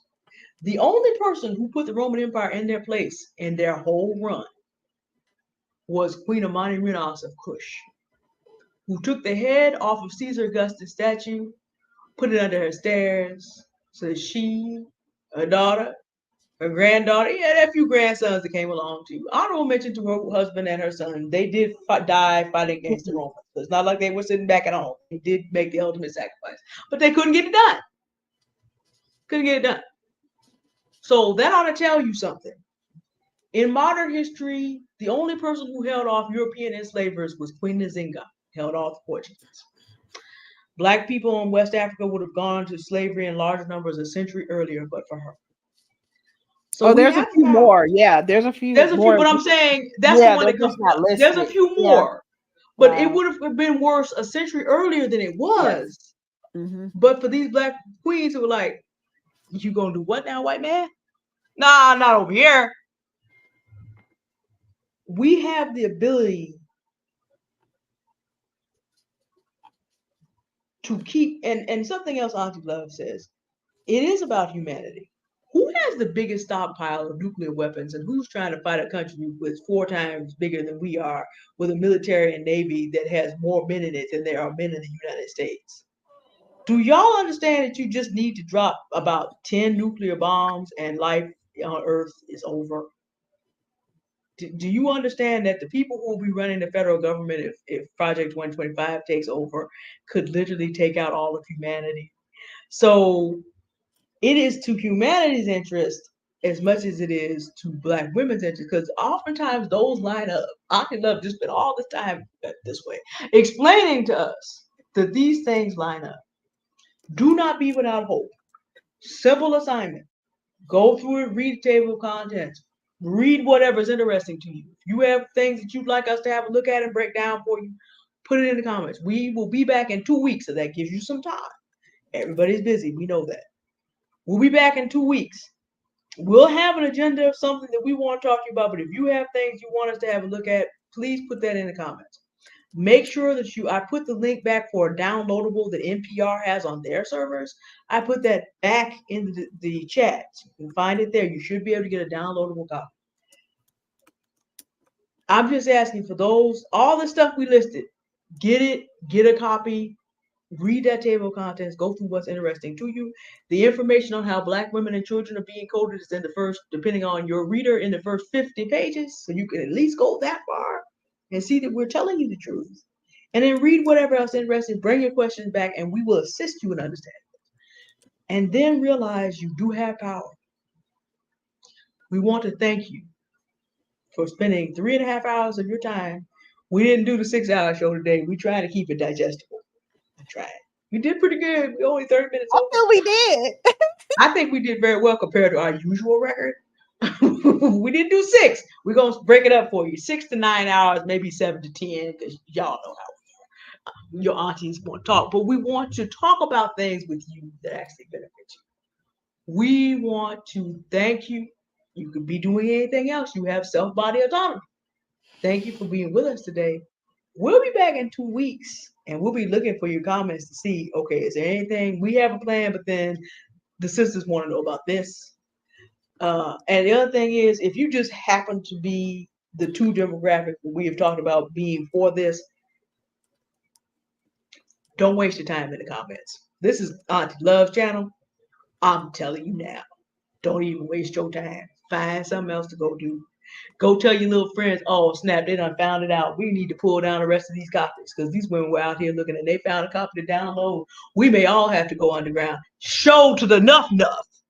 Because we ain't talked about yet. You can find out when you go to the table of contents, you find out what corporations give these people money and stop spending your money over there. We ain't talked about that yet. It's coming. Yeah. Well, there's a lot of, again, Black women are trending over there, refusing to deal with certain companies already. That's Black women. See, we're very powerful. We have the power. We are. We really do set the trends. All we have to do is set them. That's all. Yeah. And that's really that simple. That's what we want to leave you with. Understand that you have the power to not have to deal with this. You just have to decide how you're going to use it and who you're going to listen to help you access and utilize the power. Thank you for listening to us for 3.5 hours. I'm Auntie D. I'm Auntie Love. And we'll see you next time. I am so glad you guys were all here. Thank you so much, beautiful Black women. Y'all are amazing. Thank you for choosing to spend your time with us today, and we'll see you. That's the plan. May 31st, same Black time, same woman channel. That's for those of you old enough to catch the reference. I will see y'all then. Thank y'all all so much. Good night, everyone. Thank y'all for everybody. coming. Don't forget y'all's homework. We got